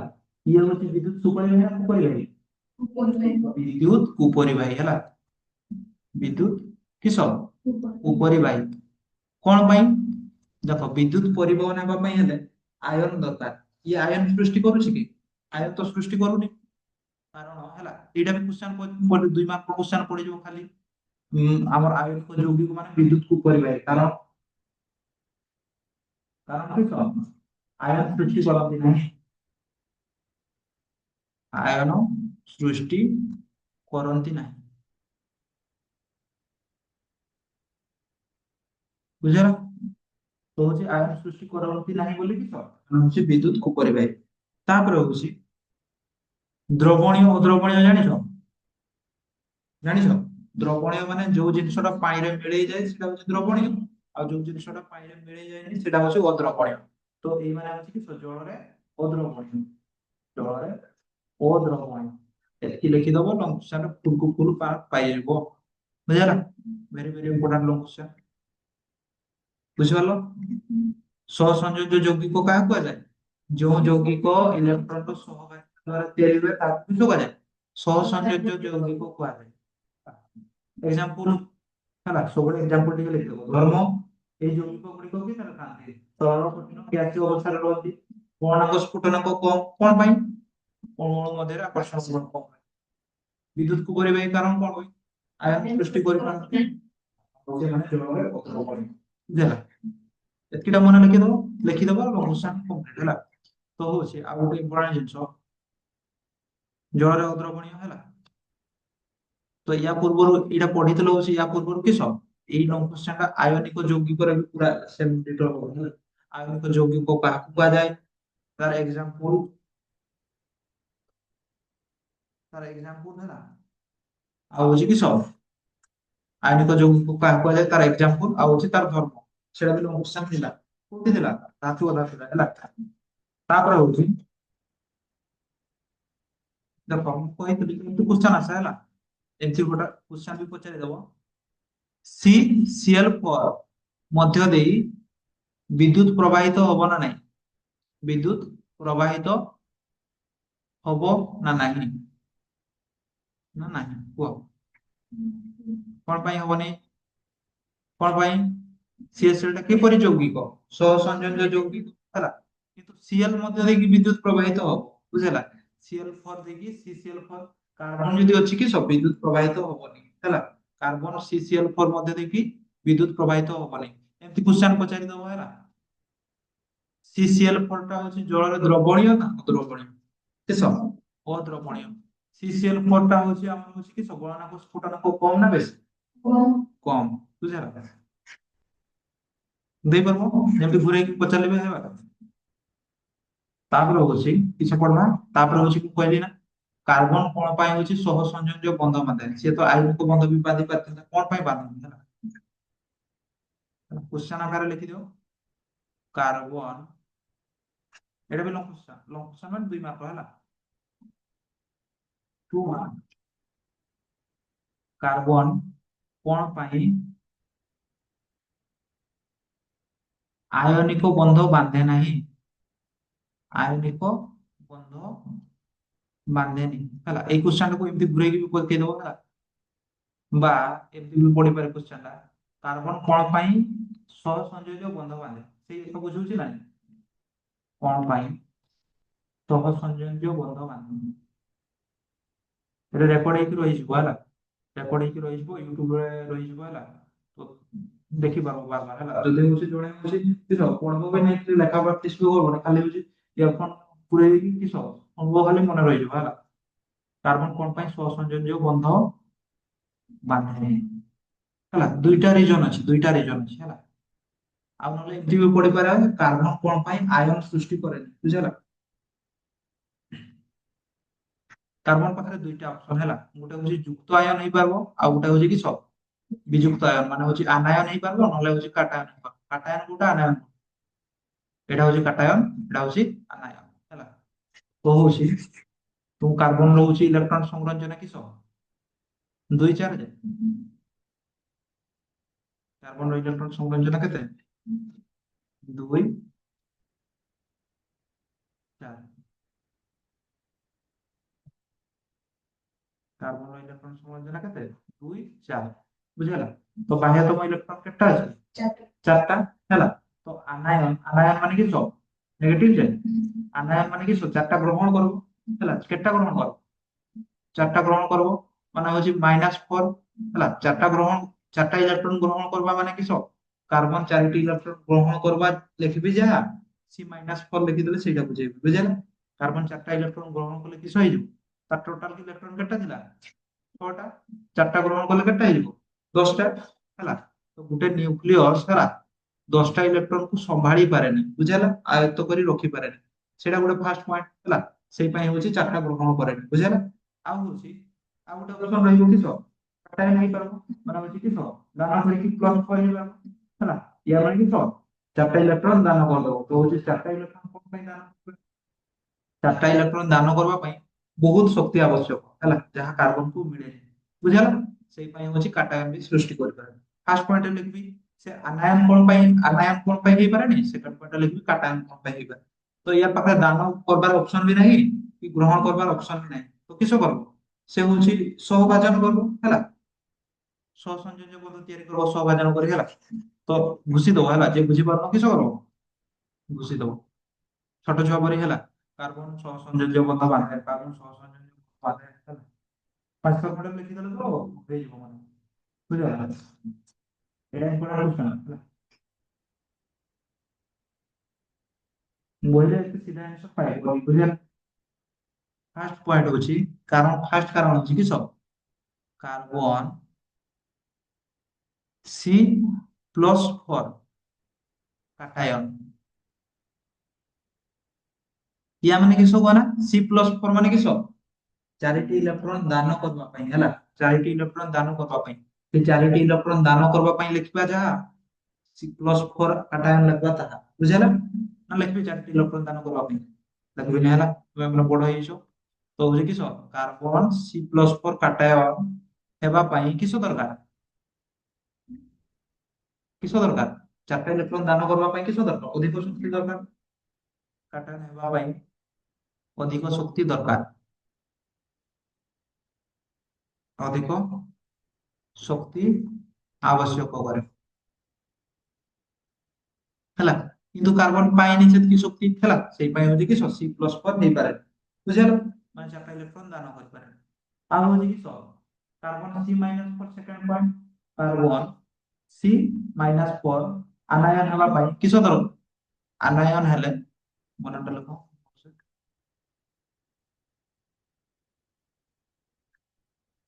ଆନାୟନ ହେଲେ କିସ ଅସୁବିଧା ହବ କହିଲି ଯଦି ଚାରିଟା ଇଲେକ୍ଟ୍ରନ ଗ୍ରହଣ କରିବ କିସ ଅସୁବିଧା ହବ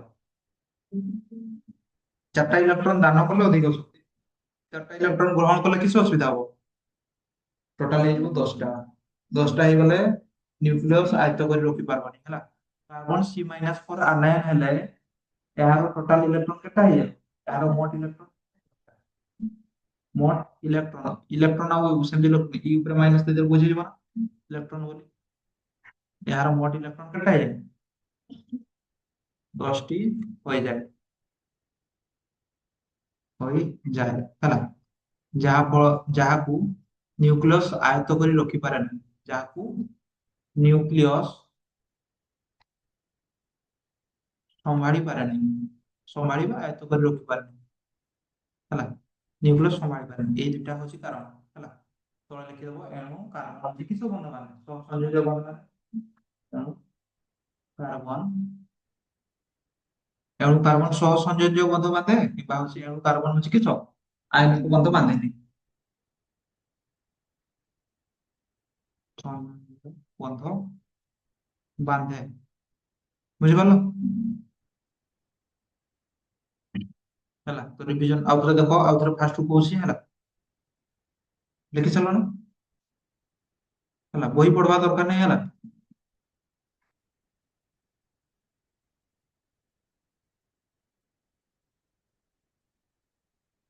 ଆମର ହଉଛି ପଦାର୍ଥ କାହାକୁ କୁହାଯାଏ ତୁମେ ଛୋଟବେଳେ କିସ କହି ଆସୁଥିଲ ଯାହା ଦେଖିଛୁ ତାର ପଦାର୍ଥ ଏଠି କିସ କହିବ ଯୋଉ ଜିନିଷର ପଦାର୍ଥ ଓଜନ ଅଛି ତାକୁ କିସ କୁହାଯାଏ ପଦାର୍ଥ ହେଲା। ଆଉ ଯାହାର ଓଜନ ନାହିଁ ସେ ହଉଛି ପଦାର୍ଥ। ତ ହଉଛି ତୁମେ ମାନେ ଗୋଟେ ଗୋଟେ ପଦାର୍ଥ ହେଲା ତୁମେ ମାନେ ଅପଦାର୍ଥ ନୁହଁ ତୁମକୁ ଯଦି କିଏ କହିବ ଅପଦାର୍ଥ ତୁମେ ତାକୁ କହିଦବ ମୁଁ ଅପଦାର୍ଥ ନୁହେଁ କାରଣ ହଉଛି ମୋର ଓଜନ ଅଛି ବୁଝିଲା। ତ ହଉଛି ପଦାର୍ଥ ହଉଛି ଉପାଦାନ ଅନୁସାରେ କେତେ ପ୍ରକାର ଦୁଇ ପ୍ରକାର ହେଲା। ଗୋଟେ ହଉଛି ବିଶୁଦ୍ଧ ପଦାର୍ଥ ଆଉ ଗୋଟେ ମିଶ୍ରଣ ପଦାର୍ଥ ହେଲା। ତ ବିଶୁଦ୍ଧ ପଦାର୍ଥ ମାନେ କିସ ଯୋଉ ପଦାର୍ଥରେ କିଛି ମିଶି ନଥାଏ ତାହା ବିଶୁଦ୍ଧ ଆଉ ହଉଛି ମିଶ୍ରଣ ମାନେ କିସ ଯୋଉ ପଦାର୍ଥରେ ମିଶିଥାଏ ତାକୁ ହଉଛି ମିଶ୍ରଣ। ତ ବିଶୁଦ୍ଧ ପଦାର୍ଥ କେତେ ପ୍ରକାର ମୌଳିକ ପଦାର୍ଥ ବିଶୁଦ୍ଧ ପଦାର୍ଥ ଦୁଇ ପ୍ରକାର ହେଲା ମୌଳିକ ଯୌଗିକ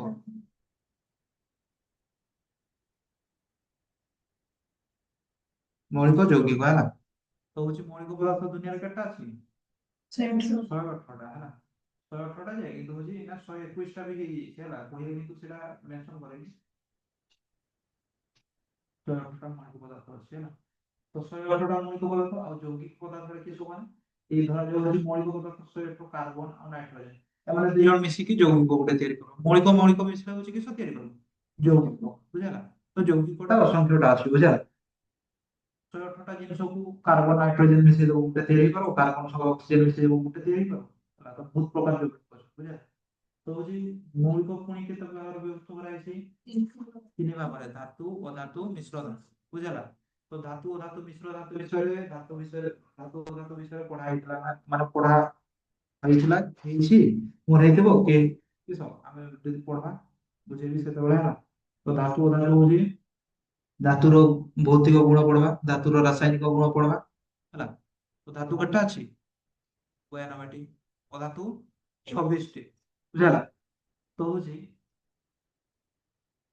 ଧାତୁ କାହାକୁ କୁହାଯାଏ ଯିଏ ଇଲେକ୍ଟ୍ରନ ଦାନ କରେ ତାକୁ ଧାତୁ ଅଧାତୁ କାହାକୁ କୁହାଯାଏ ଯିଏ ଇଲେକ୍ଟ୍ରନ ଗ୍ରହଣ କରେ ତାକୁ ହଉଛି ଅଧାତୁ ତ କାର୍ବନ ହଉଛି କିସ ଅଧାତୁ କିନ୍ତୁ ହଉଛି ମନେ ରଖ କାର୍ବନ ଇଲେକ୍ଟ୍ରନ ଦାନ ବି କରେନି କି ଗ୍ରହଣ ବି କରେନି ବୁଝିଲା ତ ହଉଛି କାର୍ବନ ପରମାଣୁ କ୍ରମାଙ୍କ 6 ହେଲା ପରମାଣୁ କ୍ରମାଙ୍କ ମାନେ କିସ ସିରିଏଲ ନମ୍ବର ମାନେ ହଉଛି ପରମାଣୁ କ୍ରମାଙ୍କ ହଉଛି ମାନେ ପ୍ରୋଟନ ସଂଖ୍ୟା ବା ଇଲେକ୍ଟ୍ରନ ସଂଖ୍ୟା 6 ମାନେ କେତେ ଇଲେକ୍ଟ୍ରନ ଅଛି 6ଟି ଇଲେକ୍ଟ୍ରନ ଅଛି ହେଲା ଏକ ମାର୍କ ପାଇଁ ମନେ ରଖିବ କାର୍ବନ ପରମାଣୁ କ୍ରମାଙ୍କ କେତେ 6 ତ ସେଇ ଗୀତଟା ମନେ ରଖିବ ହାଇ ହିଲି ବେବକାନ ଅପ୍ଟନିଶ ମିଆଏସିପ ଶୋକ୍ଳ ଆ 18ଟା ନିହାତି 18ଟା ମନେ ରଖିବା ଦରକାର ହେଲା 18ଟା ନାହିଁ 20ଟା ନିହାତି ମନେ ରଖିବା ଦରକାର ତାପରେ ହଉଛି ପାରମାଣବିକ ବସ୍ତୁତ୍ୱ ମାନେ କିସ ଓଜନ କାର୍ବନ ପରମାଣୁ ଓଜନ କେତେ 12 ୟୁ ତୁମର ଓଜନକୁ କେଜିରେ ମପା ହୁଏ ଗ୍ରାମରେ ବି ମପା ହୁଏ ହେଲା କିନ୍ତୁ କାର୍ବନର କିସ ମପା ହୁଏ ୟୁରେ ପରମାଣୁଙ୍କର ଓଜନକୁ କିସ ମପା ହୁଏ ୟୁରେ ଏମ୍ ୟୁରେ ମପା ହୁଏ ହେଲା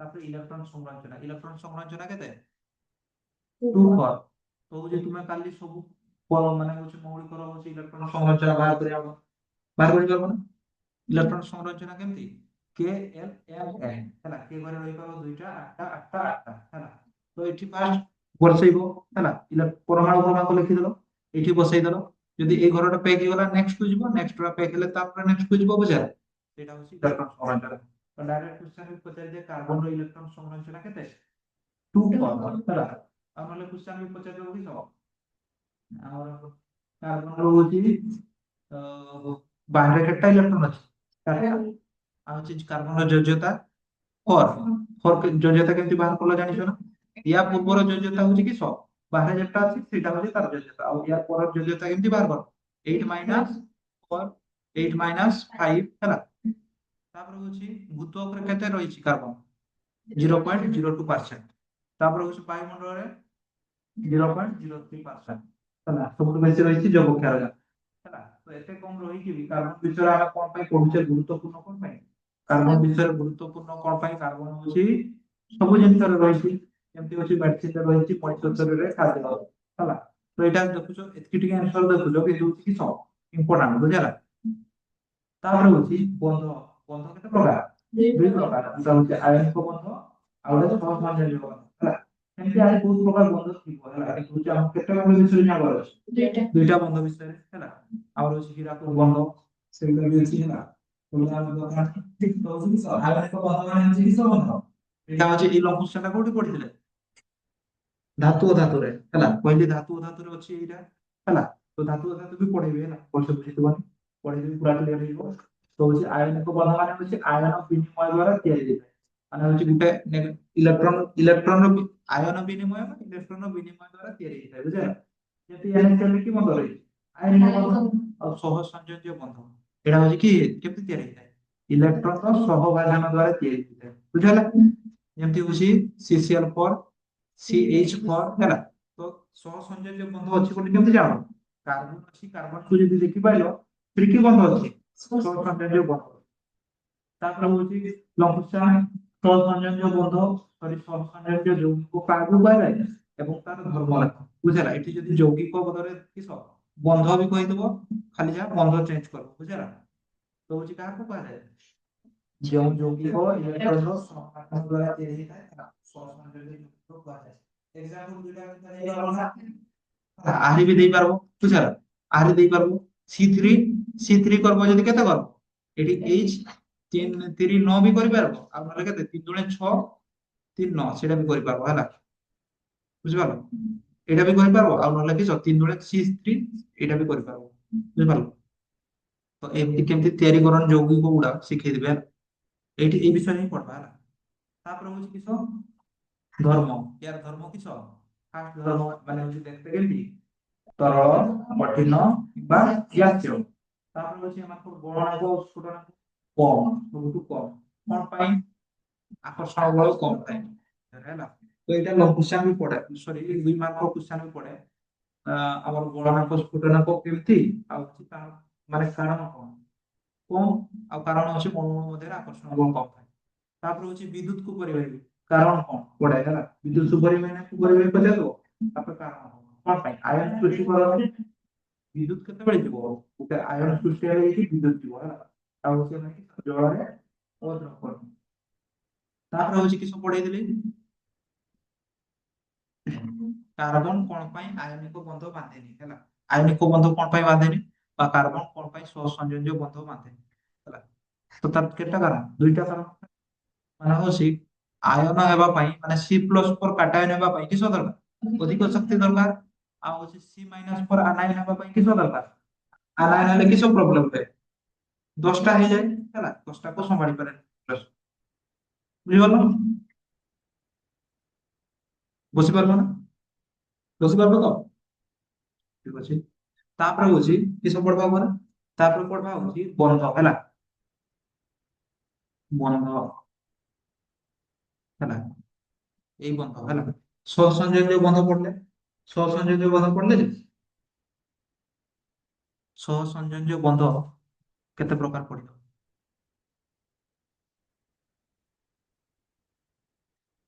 ଯୋଉ ବନ୍ଧ ମୁଖ୍ୟତଃ କେତେ ପ୍ରକାର 3 ପ୍ରକାର ତ ଏମିତି ହିଁ ଚିତ୍ର ବନେଇଲେ ହେଲା ଜଲ୍ଦି ମନେ ରହିବ ବୁଝିହେଲା ଏମିତି ତଳକୁ ତଳକୁ ଦେଖିଲେ କି ହବ ନା ସବୁବେଳେ ହଉଛି ଡାଇଗ୍ରାମ ଟା ବେଶୀ ମନେ ରହେ ନା ହଉଛି ଇଆଟା ମନେ ରହେ ତୁମେ ମାନେ ଦେଖିଥିବ ଗ୍ରାଫ ଦେଖିଥିବ ଗ୍ରାଫ ଗ୍ରାଫ କେତେ ଗୁଡା ତଥ୍ୟ ବାହାର କରିବ ଜାଣିଛ ନା ପାରାଗ୍ରାଫ ଜିନିଷ ଗୁଡା ଗ୍ରାଫ ରେ ତିଆରି ହେଇଥାଏ ହେଲା ତ ହଉଛି ଏମିତି ଦେଖୁ ହେଲା ସୁବିଧା ହବ ତ ସହ ସଂଯୋଜ୍ୟ ବୋଧ କେତେ ପ୍ରକାର 3 ପ୍ରକାର ଗୋଟେ ହଉଛି ହେଲା ଇଂଲିଶରେ ଫାଷ୍ଟ ଲେଖିଦବା ଓଡିଆରେ ଲେଖବା ଏକକ ବନ୍ଧ ଆଉ ଗୋଟେ କିସ ଦ୍ୱିବନ୍ଧ ଆଉ ଗୋଟେ କି ହେଇଥିବ କହନା ତ୍ରିବନ୍ଧ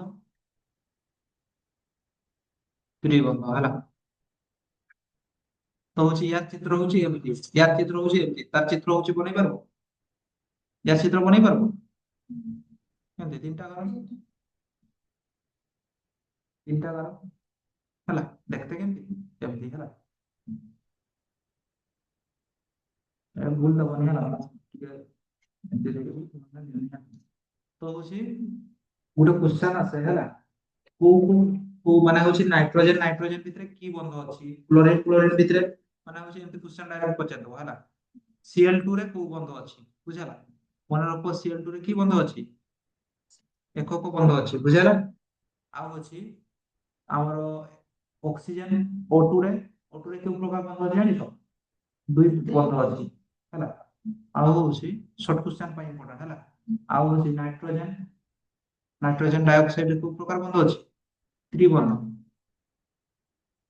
ବୁଝିହେଲା ତିନିଟା ମନେ ରଖିପାରିବ ନା ନାଇଁ ସର୍ଟ କ୍ୱେଶ୍ଚନ ପାଇଁ ଡାଇରେକ୍ଟ କ୍ୱେଶ୍ଚନ ପଚାରିବ ଅକ୍ସିଜେନ O2 ରେ କୋଉ ପ୍ରକାର ବନ୍ଧ ଅଛି କୋଉ ବନ୍ଧ ଦ୍ୱିବନ୍ଧ ନାଇଟ୍ରୋଜେନ ଡାଇଅକ୍ସାଇଡ ରେ ଏଇଟା N2 ମାନେ କି ନାଇଟ୍ରୋଜେନ ଡାଇଅକ୍ସାଇଡ ଅକ୍ସିଜେନ ମାନେ କି ଅକ୍ସିଜେନ ଅକ୍ସିଜେନ ଅକ୍ସାଇଡ କହିଦେଲେ ବି ହବ କ୍ଲୋରିନ ମାନେ କ୍ଲୋରିନ ଡାଇଅକ୍ସାଇଡ ହେଲା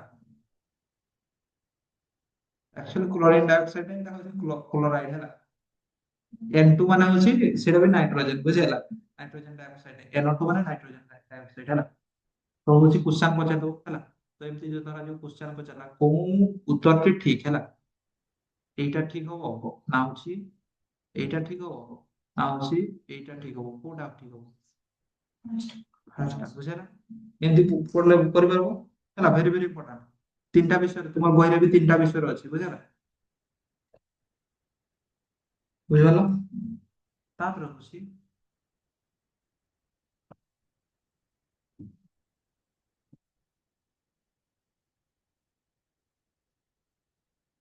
ଏତିକି ଲେଖି ସାରିଲ ତାପରେ ଲେଖ ହଉଛି କାର୍ବନର ରୂପ ବୁଝିଲା କାର୍ବନର ବିଭିନ୍ନ ରୂପ ହେଲା ଏଇଟା ଟିକେ ମନେ ରଖିଥାଅ ଏଇଟା ବିଷୟରେ ପରେ ପଢବା ହେଲା ଏଇଟା ବିଷୟରେ ପରେ ପଢବା ମାନେ ହଉଛି ଆଉ ଗୋଟେ ଜିନିଷ ପଢି ସାରିକି ପଢବା କାର୍ବନର ରୂପ କାର୍ବନର ରୂପ କାର୍ବନ କେତେଟା ରୂପ ରହିଛି ଜାଣିଛ ତିନିଟା ରୂପ କେତେଟା ରୂପ ତିନିଟା ରୂପ ବୁଝିଲା ଏଇଟା ସବୁ କ୍ୱେଶ୍ଚନ ପାଇଁ ପଢା ହେଲା ବହୁତ ଇମ୍ପୋର୍ଟାଣ୍ଟ କାର୍ବନର କେତେଟା ରୂପ ରହିଛି ତିନୋଟି ରୂପ ରହିଛି ହେଲା ସେ ତିନିଟି ରୂପର କିସ ରାସାୟନିକ ଧର୍ମ ହଉଛି ସମାନ କିନ୍ତୁ ହଉଛି ଭୌତିକ ଧର୍ମ ଅଲଗା ହେଲା ସେହି ରୂପ ମାନଙ୍କର ରାସାୟନିକ ସରି ଭୌତିକ ଧର୍ମ ହଉଛି ଅଲଗା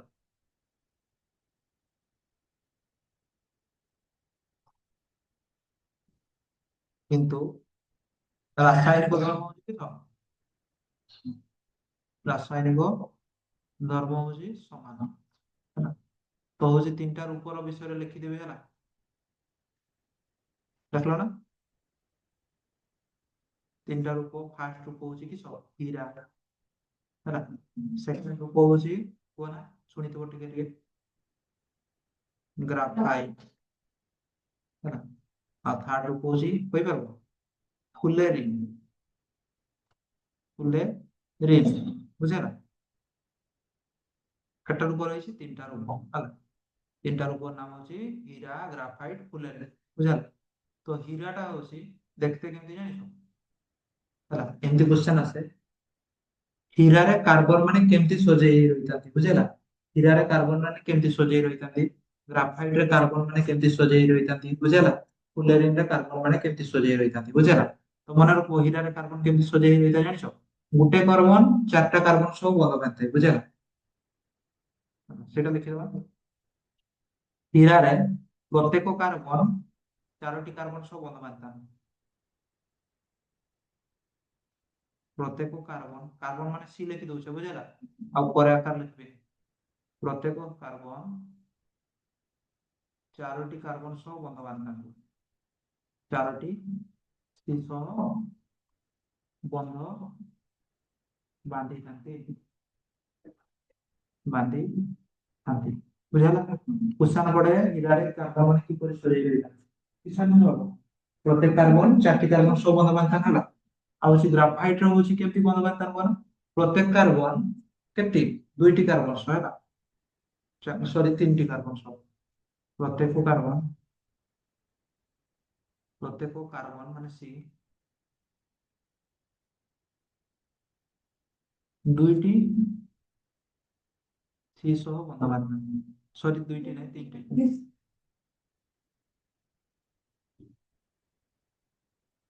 ତିନିଟି ସି ସହ ବନ୍ଧ ବାନ୍ଧିଥାନ୍ତି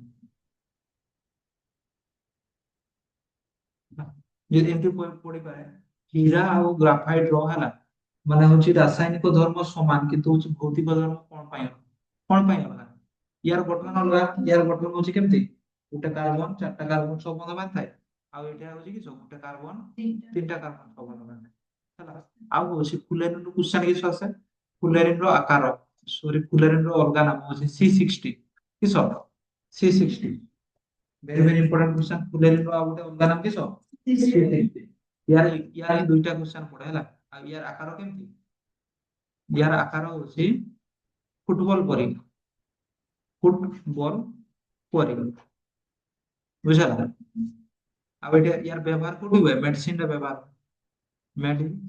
ରେ ବ୍ୟବହାର ହୁଏ ଫୁଲେରିନ କୋଉଠି ବ୍ୟବହାର ହୁଏ ମେଡିସିନ ରେ ବ୍ୟବହାର ହୁଏ ହେଲା ୟାର ହଉଛି ଏତିକି ବୁଝିଲା ଫୁଲେରିନ କିସ ଜିନିଷଟା ଜାଣିଲ ଫୁଟବଲ ପରି ଆକାର ମେଡିସିନ ରେ ବ୍ୟବହାର ହେଲା ଆଉ ହଉଛି ହୀରାର ଆକାର କେମିତି ଜାଣିଛ ହୀରାର ଆକାର ବଦଳ ମୁଁ ଏଇନା ଲେଖିବି ହଉଛି ହୀରାର ସଂରଚନା ବୁଝିଲା ୟାର ସଂରଚନା ହଉଛି ସଂରଚନା ମାନେ ବି ଆକାର ହେଲା ସଂରଚନା ମାନେ ହଉଛି କି ତ୍ରିବିମୟ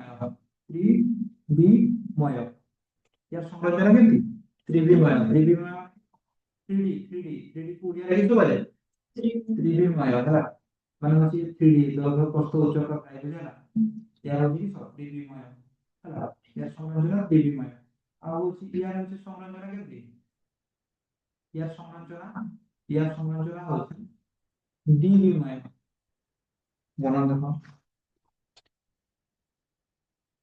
দ্বিবিময় ইয়ার হচ্ছে ষড়ভুজীয় বিন্যাস ହେଲା দ্বিবিময় নাই ষড়ভুজীয় বিন্যাস এবার হচ্ছে ষড়ভুজীয় বিন্যাস ইয়ার সমালোচনা বা আকার হচ্ছে କେମିତି ଷড়ଭୁଜୀୟ ବିନ୍ୟାସ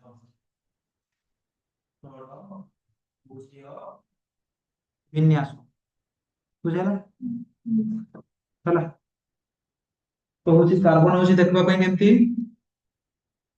ସରି କାର୍ବନ ହଉଛି ହୀରା ହୀରା ଦେଖିବା ପାଇଁ କେମିତି ତ୍ରିବିମୟ ଆଉ ହଉଛି ଇଏ କେମିତି ଷଡଭୁଜ ବିନ୍ୟାସ ହେଲା ମାନେ ତୁମେ ଆଖିରେ ଖାଲି ଏମିତି ଦେଖି ପାରବନି ଆକ୍ଚୁଆଲି ଏଗୁଡା କିସ ଅଣୁ ମାନଙ୍କର ଗଠନ କେମିତି ଷଡଭୁଜ ବିନ୍ୟାସରେ ଅଣୁ ମାନେ ଗଠନ ହେଇକି ରହିଥାନ୍ତି ইয়ার ଅଣୁ ମାନେ ଗଠନ କେମିତି ତ୍ରିବିମୟ ଥ୍ରୀ ଆକାରରେ ହେଇଥାନ୍ତି ବୁଝିଲା ଆଉ ହଉଛି ୟାର କାର୍ବନ ହଉଛି ଗୋଟେ କାର୍ବନ ଚାରିଟି କାର୍ବନ ସହ କନେକ୍ସନ ହେଇଥାଏ ଆଉ ୟାର ହଉଛି ଗୋଟେ କାର୍ବନ ତିନିଟି ସହ କନେକ୍ସନ ହେଇଥାଏ ହେଲା ଆଉ ୟାର ଆକାର କେମିତି ଫୁଲେର ରିଙ୍ଗ ମାନେ ଫୁଲେର ଆକାର କେମିତି ଫୁଟବଲ या देख माने ଆଉ ଅଲଗା ନାମ କିସ C16 ଏଠି କୋଉଠି ବ୍ୟବହାର ହୁଏ ମେଡିସିନ ରେ ହେଲା ଆଉ ଗୋଟେ ଜିନିଷ ମନେ ରହିବ ଏଇ ହୀରା ଦେଇକି ବିଦ୍ୟୁତ ପ୍ରବାହିତ ହବ କି ନାଇଁ ହେଲା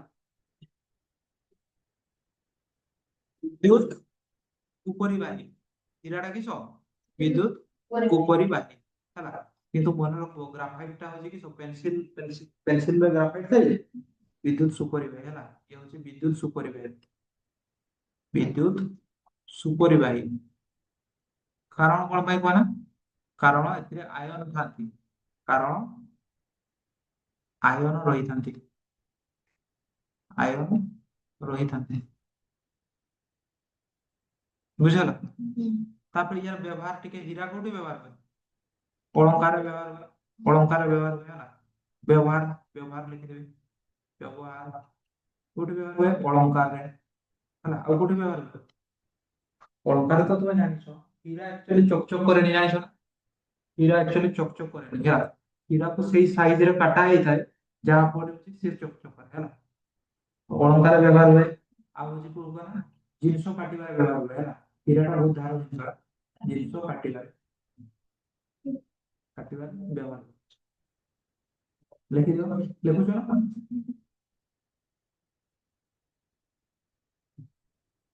ପଢୁଛ ନା ପାଠ କେତେ ଦିନ ତ ଖାଇନାହିଁ ନବେ ପରୀକ୍ଷା ଦେଇକି ଦଉଛୁ କେତେ ରହିଲା ମା ଦେଖିନ ବା ଆମେ କେତେ ଠିକ କରୁଛୁ ଇଏ ବି ଦେଇଥିଲା ଦେବରାଜ ବି ଦେଇଥିଲା ମୁଁ ଟ୍ୟୁସନ ପଢଉଥିଲି ଦୁଇଟା ଛୁଆକୁ ଗୋଟେ ରଖିଛି 87 ରଖିଛି ହେଲା ଆଉ ଜଣେ ରଖିଛି 80 ସେ ଝିଅଟା ପାଇପାରେ ହେଲା ଯେ ଜେନେରାଲ ଛୁଆଟା ନା ଜେନେରାଲ ଛୁଆ 100 ସେତିକି ରଖିଲେ ବି ପାଏ ବହୁତ କମ ପାନ ହେଲା ଜେନେରାଲ ଓବିସି ଛୁଆ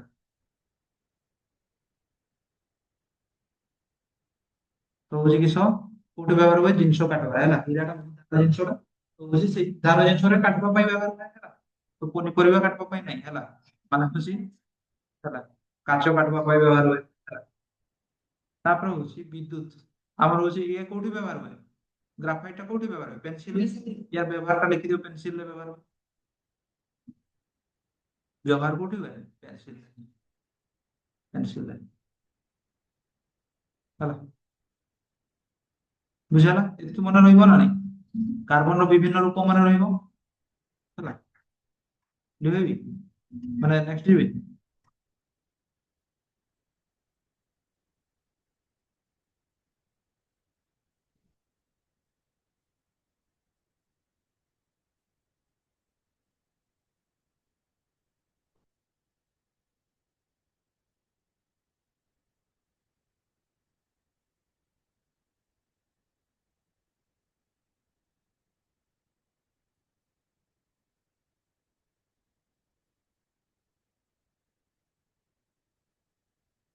ତାପରେ ହଉଛି ନେକ୍ସଟ ହେଡିଂ ଦେବା ହଉଛି କାର୍ବନକୁ ସର୍ବଗୁଣଧାରୀ କୁହାଯାଏ ବୁଝିହେଲା କାର୍ବନର ବହୁତ ପ୍ରକାର ଗୁଣ ରହିଛି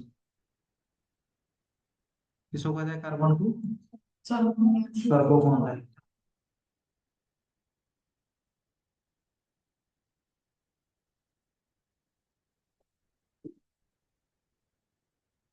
ହେଡିଂ ଦେଇଦିଅ କାର୍ବନକୁ ସର୍ବଗୁଣଧାରୀ କଣ ପାଇଁ କୁହାଯାଏ कार्बन को किसको कहा जाए? सर्वगुण।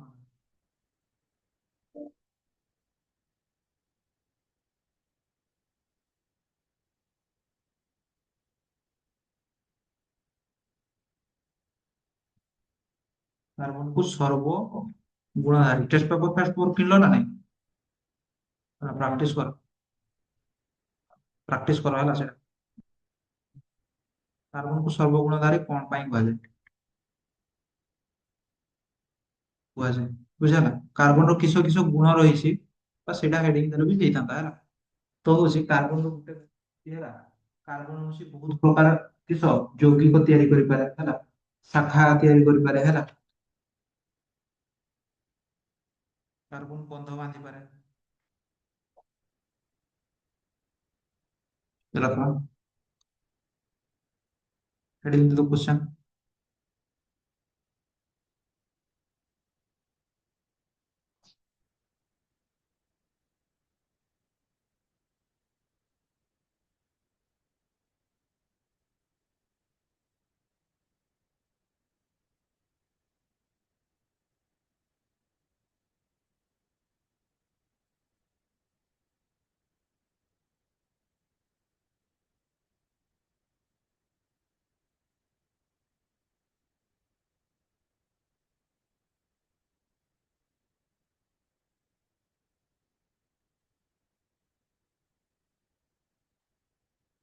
ଏଇ କ୍ୱେଶ୍ଚନ ଟା ଏମିତି ବି ହେଇପାରିବ ହେଲା, କାର୍ବନର କି କି ଗୁଣ ରହିଛି ବୁଝିଲା। କାର୍ବନର କି କି ଗୁଣ ରହିଛି ହେଲା। ତ ହଉଛି ଫାର୍ଷ୍ଟ ଗୁଣ ହଉଛି କିସ କହନା, ସର୍ବଗୁଣଧାରୀ। ମାନେ ହଉଛି ବହୁତ ପ୍ରକାର ଗୁଣ ଥିବ କାର୍ବନ ହେଲା। କାର୍ବନର ଫାର୍ଷ୍ଟ ଗୁଣ ହଉଛି କାର୍ଟିନେସନ ଗୁଣ ବୁଝିଲା। ଫାର୍ଷ୍ଟ ଗୁଣ କିସ? କାର୍ଟିନେସନ ଗୁଣ। କାର୍ଟିନେସନ ନା କାର୍ଟିନେସନ? କାର୍ଟିନେସନ ହେଲା। କାର୍ଟିନେସନ ଗୁଣ ବୁଝିଲା। କାର୍ବନର କି ଗୁଣ ରହିଛି? କାର୍ଟିନେସନ ଗୁଣ। ତ ଏଇ କାର୍ଟିନେସନ ଗୁଣ ମାନେ କିସ କୁହ ନା, କାର୍ବନ ସହସଂयोजक ବନ୍ଧ ବାନ୍ଧି ପାରେ ବୁଝିଲା। ଅଲଗା କାର୍ବନ ସହ ବୁଝିଲା। ତ ସହସଂयोजक ବନ୍ଧ ବାନ୍ଧେ ଠିକ ଅଛି ହେଲା। ତାର ସହ ସହସଂಯೋଜକ ବନ୍ଧ ବାନ୍ଧି କିସ ଲମ୍ବା ଚେନ ବି ତିଆରି କରିପାରେ ହେଲା। ଆଉ ନହେଲେ ହଉଛି କିସ ରିଙ୍ଗ ବି ତିଆରି କରିପାରେ। ଆଉ ନହେଲେ ହଉଛି ଶାଖା ବି ତିଆରି କରିପାରେ ବୁଝିଲା। ଏମିତି ବି ବନ୍ଧ ବାନ୍ଧି ପାରେ ବୁଝିଲା। ତ ହଉଛି ଲେଖିଦବା, କାର୍ବନ ହଉଛି କିସ କାର୍ଟିନେସନ ଗୁଣ କାହାକୁ କୁହାଯାଏ? କ୍ୱେଶ୍ଚନ ପଡିବ 2 ମାର୍କ, କାର୍ଟିନେସନ ଗୁଣ କାହାକୁ କୁହାଯାଏ? ଆଉ ଯଦି କୁହାଯିବ କାର୍ବନ ସର୍ବଗୁଣଧାରୀ କଣ ପାଇଁ କୁହାଯାଏ? ଲମ୍ବ ସ୍ଥାନିକ ବୁଝିଲ। ତ କାର୍ଟିନେସନ ଗୁଣ ମାନେ କିସ ହବ ନା, କାର୍ବନ ଅନ୍ୟ କାର୍ବନ ସହ, ଅନ୍ୟ କାର୍ବନ ସହ କି ବନ୍ଧ ବାନ୍ଧେ? ସହ ସଂଯୋଗ ବନ୍ଧ ବାନ୍ଧି, ସହ ସଂଯୋଗ ବନ୍ଧ ବାନ୍ଧି କିସ ତିଆରି କରିପାରିବେ? ବାନ୍ଧି ଦୀର୍ଘ ଶୃଙ୍ଖଳ,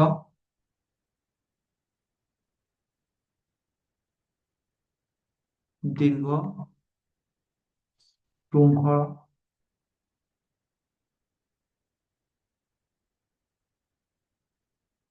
ତାପରେ ହଉଛି ଦୀର୍ଘ ଶାଖା ଏବଂ ଚକ୍ରୀୟ ସଜ୍ଜା ତିଆରି କରିପାରେ।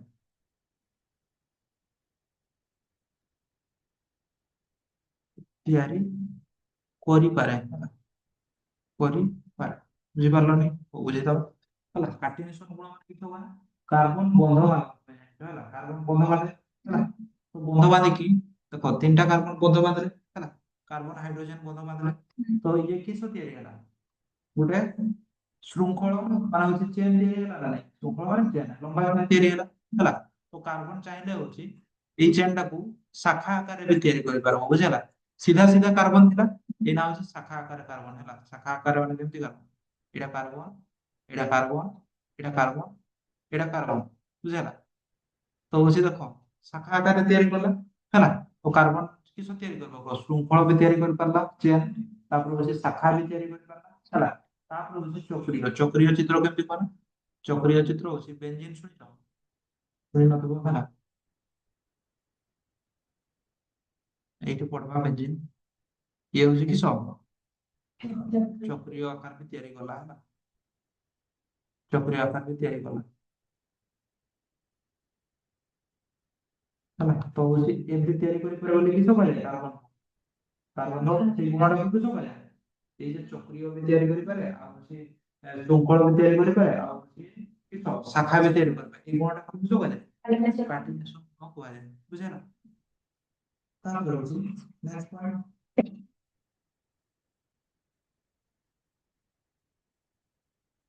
ତ ବହୁତ ଗୁଣ ପଏଣ୍ଟ କହିଲେ ବହିରେ ଦୁଇଟା ହିଁ ଅଛି ହେଲା ଦୁଇଟା ହିଁ ଦେବ କାର୍ବନ ସର୍ବଧାରୀ ଗୁଣ କଣ ପାଇଁ କୁହନ୍ତି ହେଲା ସେକେଣ୍ଡ ପଏଣ୍ଟ ହଉଛି କାର୍ବନର ଯୋଜ୍ୟତା କେତେ କାର୍ବନର ଯୋଜ୍ୟତା ହଉଛି 4 ହେଲା କାର୍ବନର ଯୋଜ୍ୟତା 4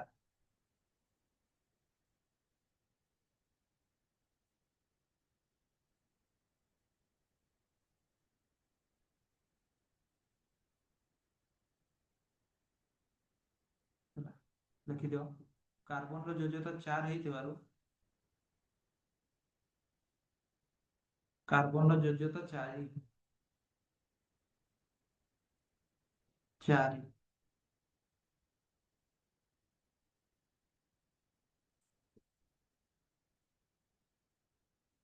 ହେଲା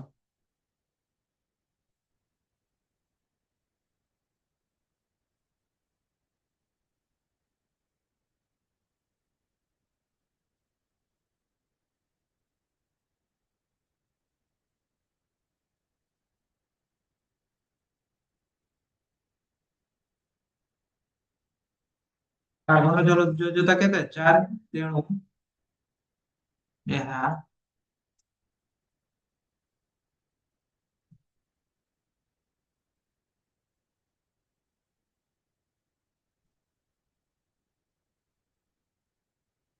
ହାଇଡ୍ରୋଜେନ କ୍ଲୋରିନ ବ୍ରୋମିନ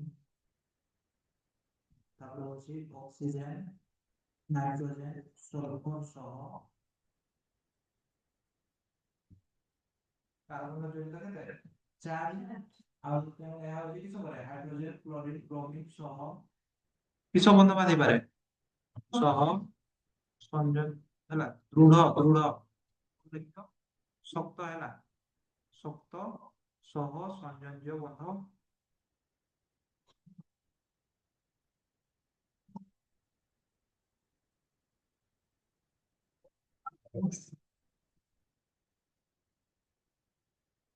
ବାନ୍ଧିପାରେ ହେଲା ତ ହଉଛି ଏଇ ଗୁଣଟାକୁ କିସ ଗୁଣ କୁହାଯାଏ ଜାଣିଛ କାର୍ବନର ଚତୁଃ ଗୁଣ ହେଲା ତ ଚତୁଃ କି ଗୁଣ କୁହାଯାଏ ହେଲା ତ ଏଇ ଗୁଣର ବି ନାମ ଗୋଟେ ଅଛି ବୁଝିଲା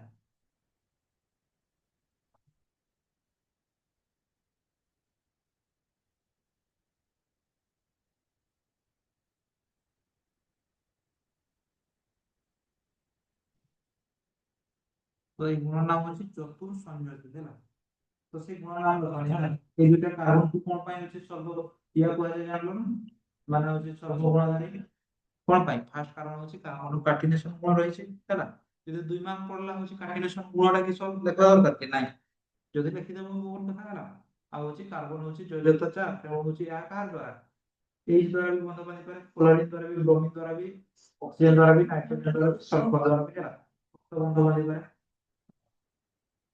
ବୁଝିପାରିଲ ସେଇ ପାଇଁ ହଉଛି କାର୍ବନକୁ କିସ କୁହାଯାଏ ଆମର ହଉଛି ସର୍ବଗୁଣଧାରୀ କୁହାଯାଏ ତାପରେ ହଉଛି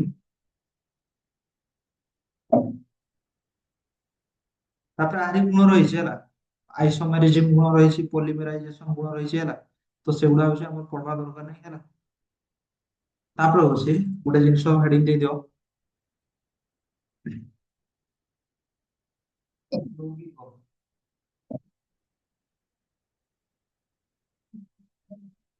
ହାଇଡ୍ରୋକାର୍ବନ ଶୁଣିଛ ହାଇଡ୍ରୋକାର୍ବନ ଶୁଣିଛ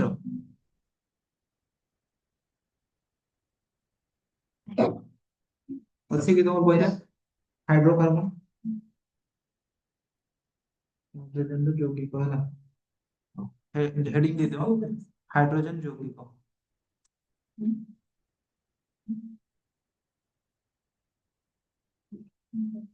ଏମିତି ଲେଖା ହେଲା।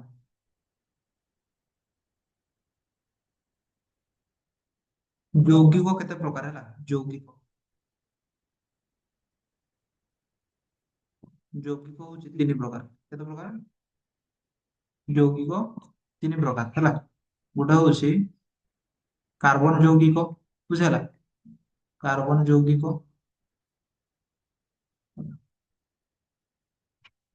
ଆଉ ଗୋଟେ ହଉଛି, ହେଲା, ଇଂଲିଶରେ ଲେଖି ଦେଇଥାଅ ହେଲା, ଏଇଟା ତୁମର କିଛି ଦରକାର ନାହିଁ।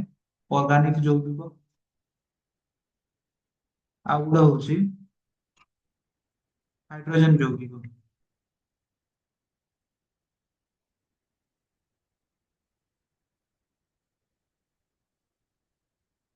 ଯୌଗିକ, ବୁଝିହେଲା? ତ ଏଇ ହାଇଡ୍ରୋଜେନ ଯୌଗିକ ବିଷୟରେ ପଢବା ହେଲା। ହାଇଡ୍ରୋଜେନ ଯୌଗିକ ବିଷୟରେ ପଢବା। ହାଇଡ୍ରୋଜେନ ଯୋଉଠି ଥିବ ସେଇଟାକୁ କିସ କହିବ? ହାଇଡ୍ରୋଜେନ ଯୌଗିକ।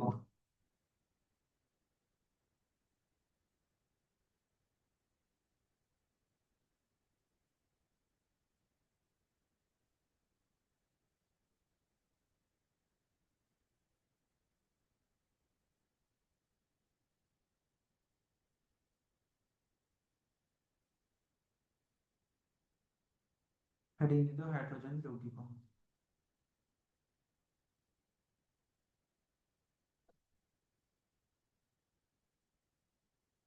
ହାଇଡ୍ରୋଜେନ ଯୌଗିକ ତ ହଉଛି ହାଇଡ୍ରୋଜେନ ଯୌଗିକ କେତେ ପ୍ରକାର ଜାଣିଛ? ଦୁଇ ପ୍ରକାର ହେଲା। କେତେ ପ୍ରକାର? ଦୁଇ ପ୍ରକାର। ଗୋଟେ ହଉଛି, ହେଲା, ମାନେ ଆକ୍ଚୁଆଲି ଆମେ ପଢିଥାନ୍ତେ ହଉଛି ହାଇଡ୍ରୋଜେନ ଯୌଗିକ ଦୁଇ ପ୍ରକାର। ଗୋଟେ ହଉଛି ଆଲିଫାଟିକ, ଗୋଟେ ଏରୋମାଟିକ, ହେଲା। ତାପରେ ଆଲିଫାଟିକ ବି ପୁଣି ଦୁଇ ପ୍ରକାର, କିନ୍ତୁ ହଉଛି ଆମର ଏରୋମାଟିକ ଟା ଏଠି ଦରକାର ନାହିଁ, ହେଲା। ତ ସେଇ ପାଇଁ ହଉଛି ଏଇଟା ହିଁ ଖାଲି ଲେଖୁଛି, ବୁଝିଲେ? ହାଇଡ୍ରୋଜେନ ଯୌଗିକ କେତେ ପ୍ରକାର? ଦୁଇ ପ୍ରକାର। ଗୋଟେ ହଉଛି ପୃକ୍ତ, ଆଉ ଗୋଟେ ହଉଛି କିସ? ଅପୃକ୍ତ।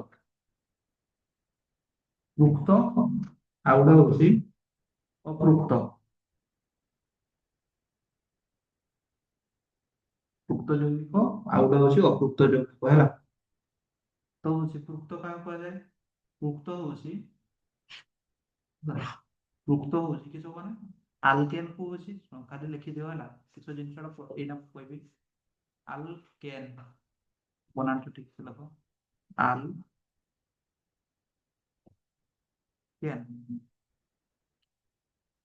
ହେଲା। ଆଉ ହଉଛି ଅପୃକ୍ତ କିସ? ଆଲକିନ, ଆଲକିନ ଆଉ ହଉଛି ଆଲକାଇନ।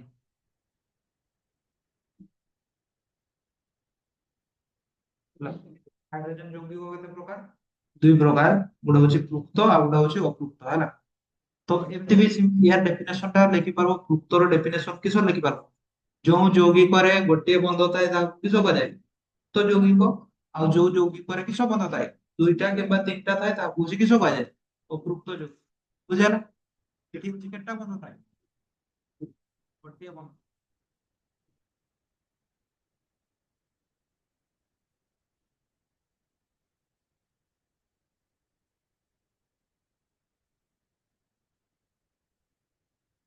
ହେଇଗଲା।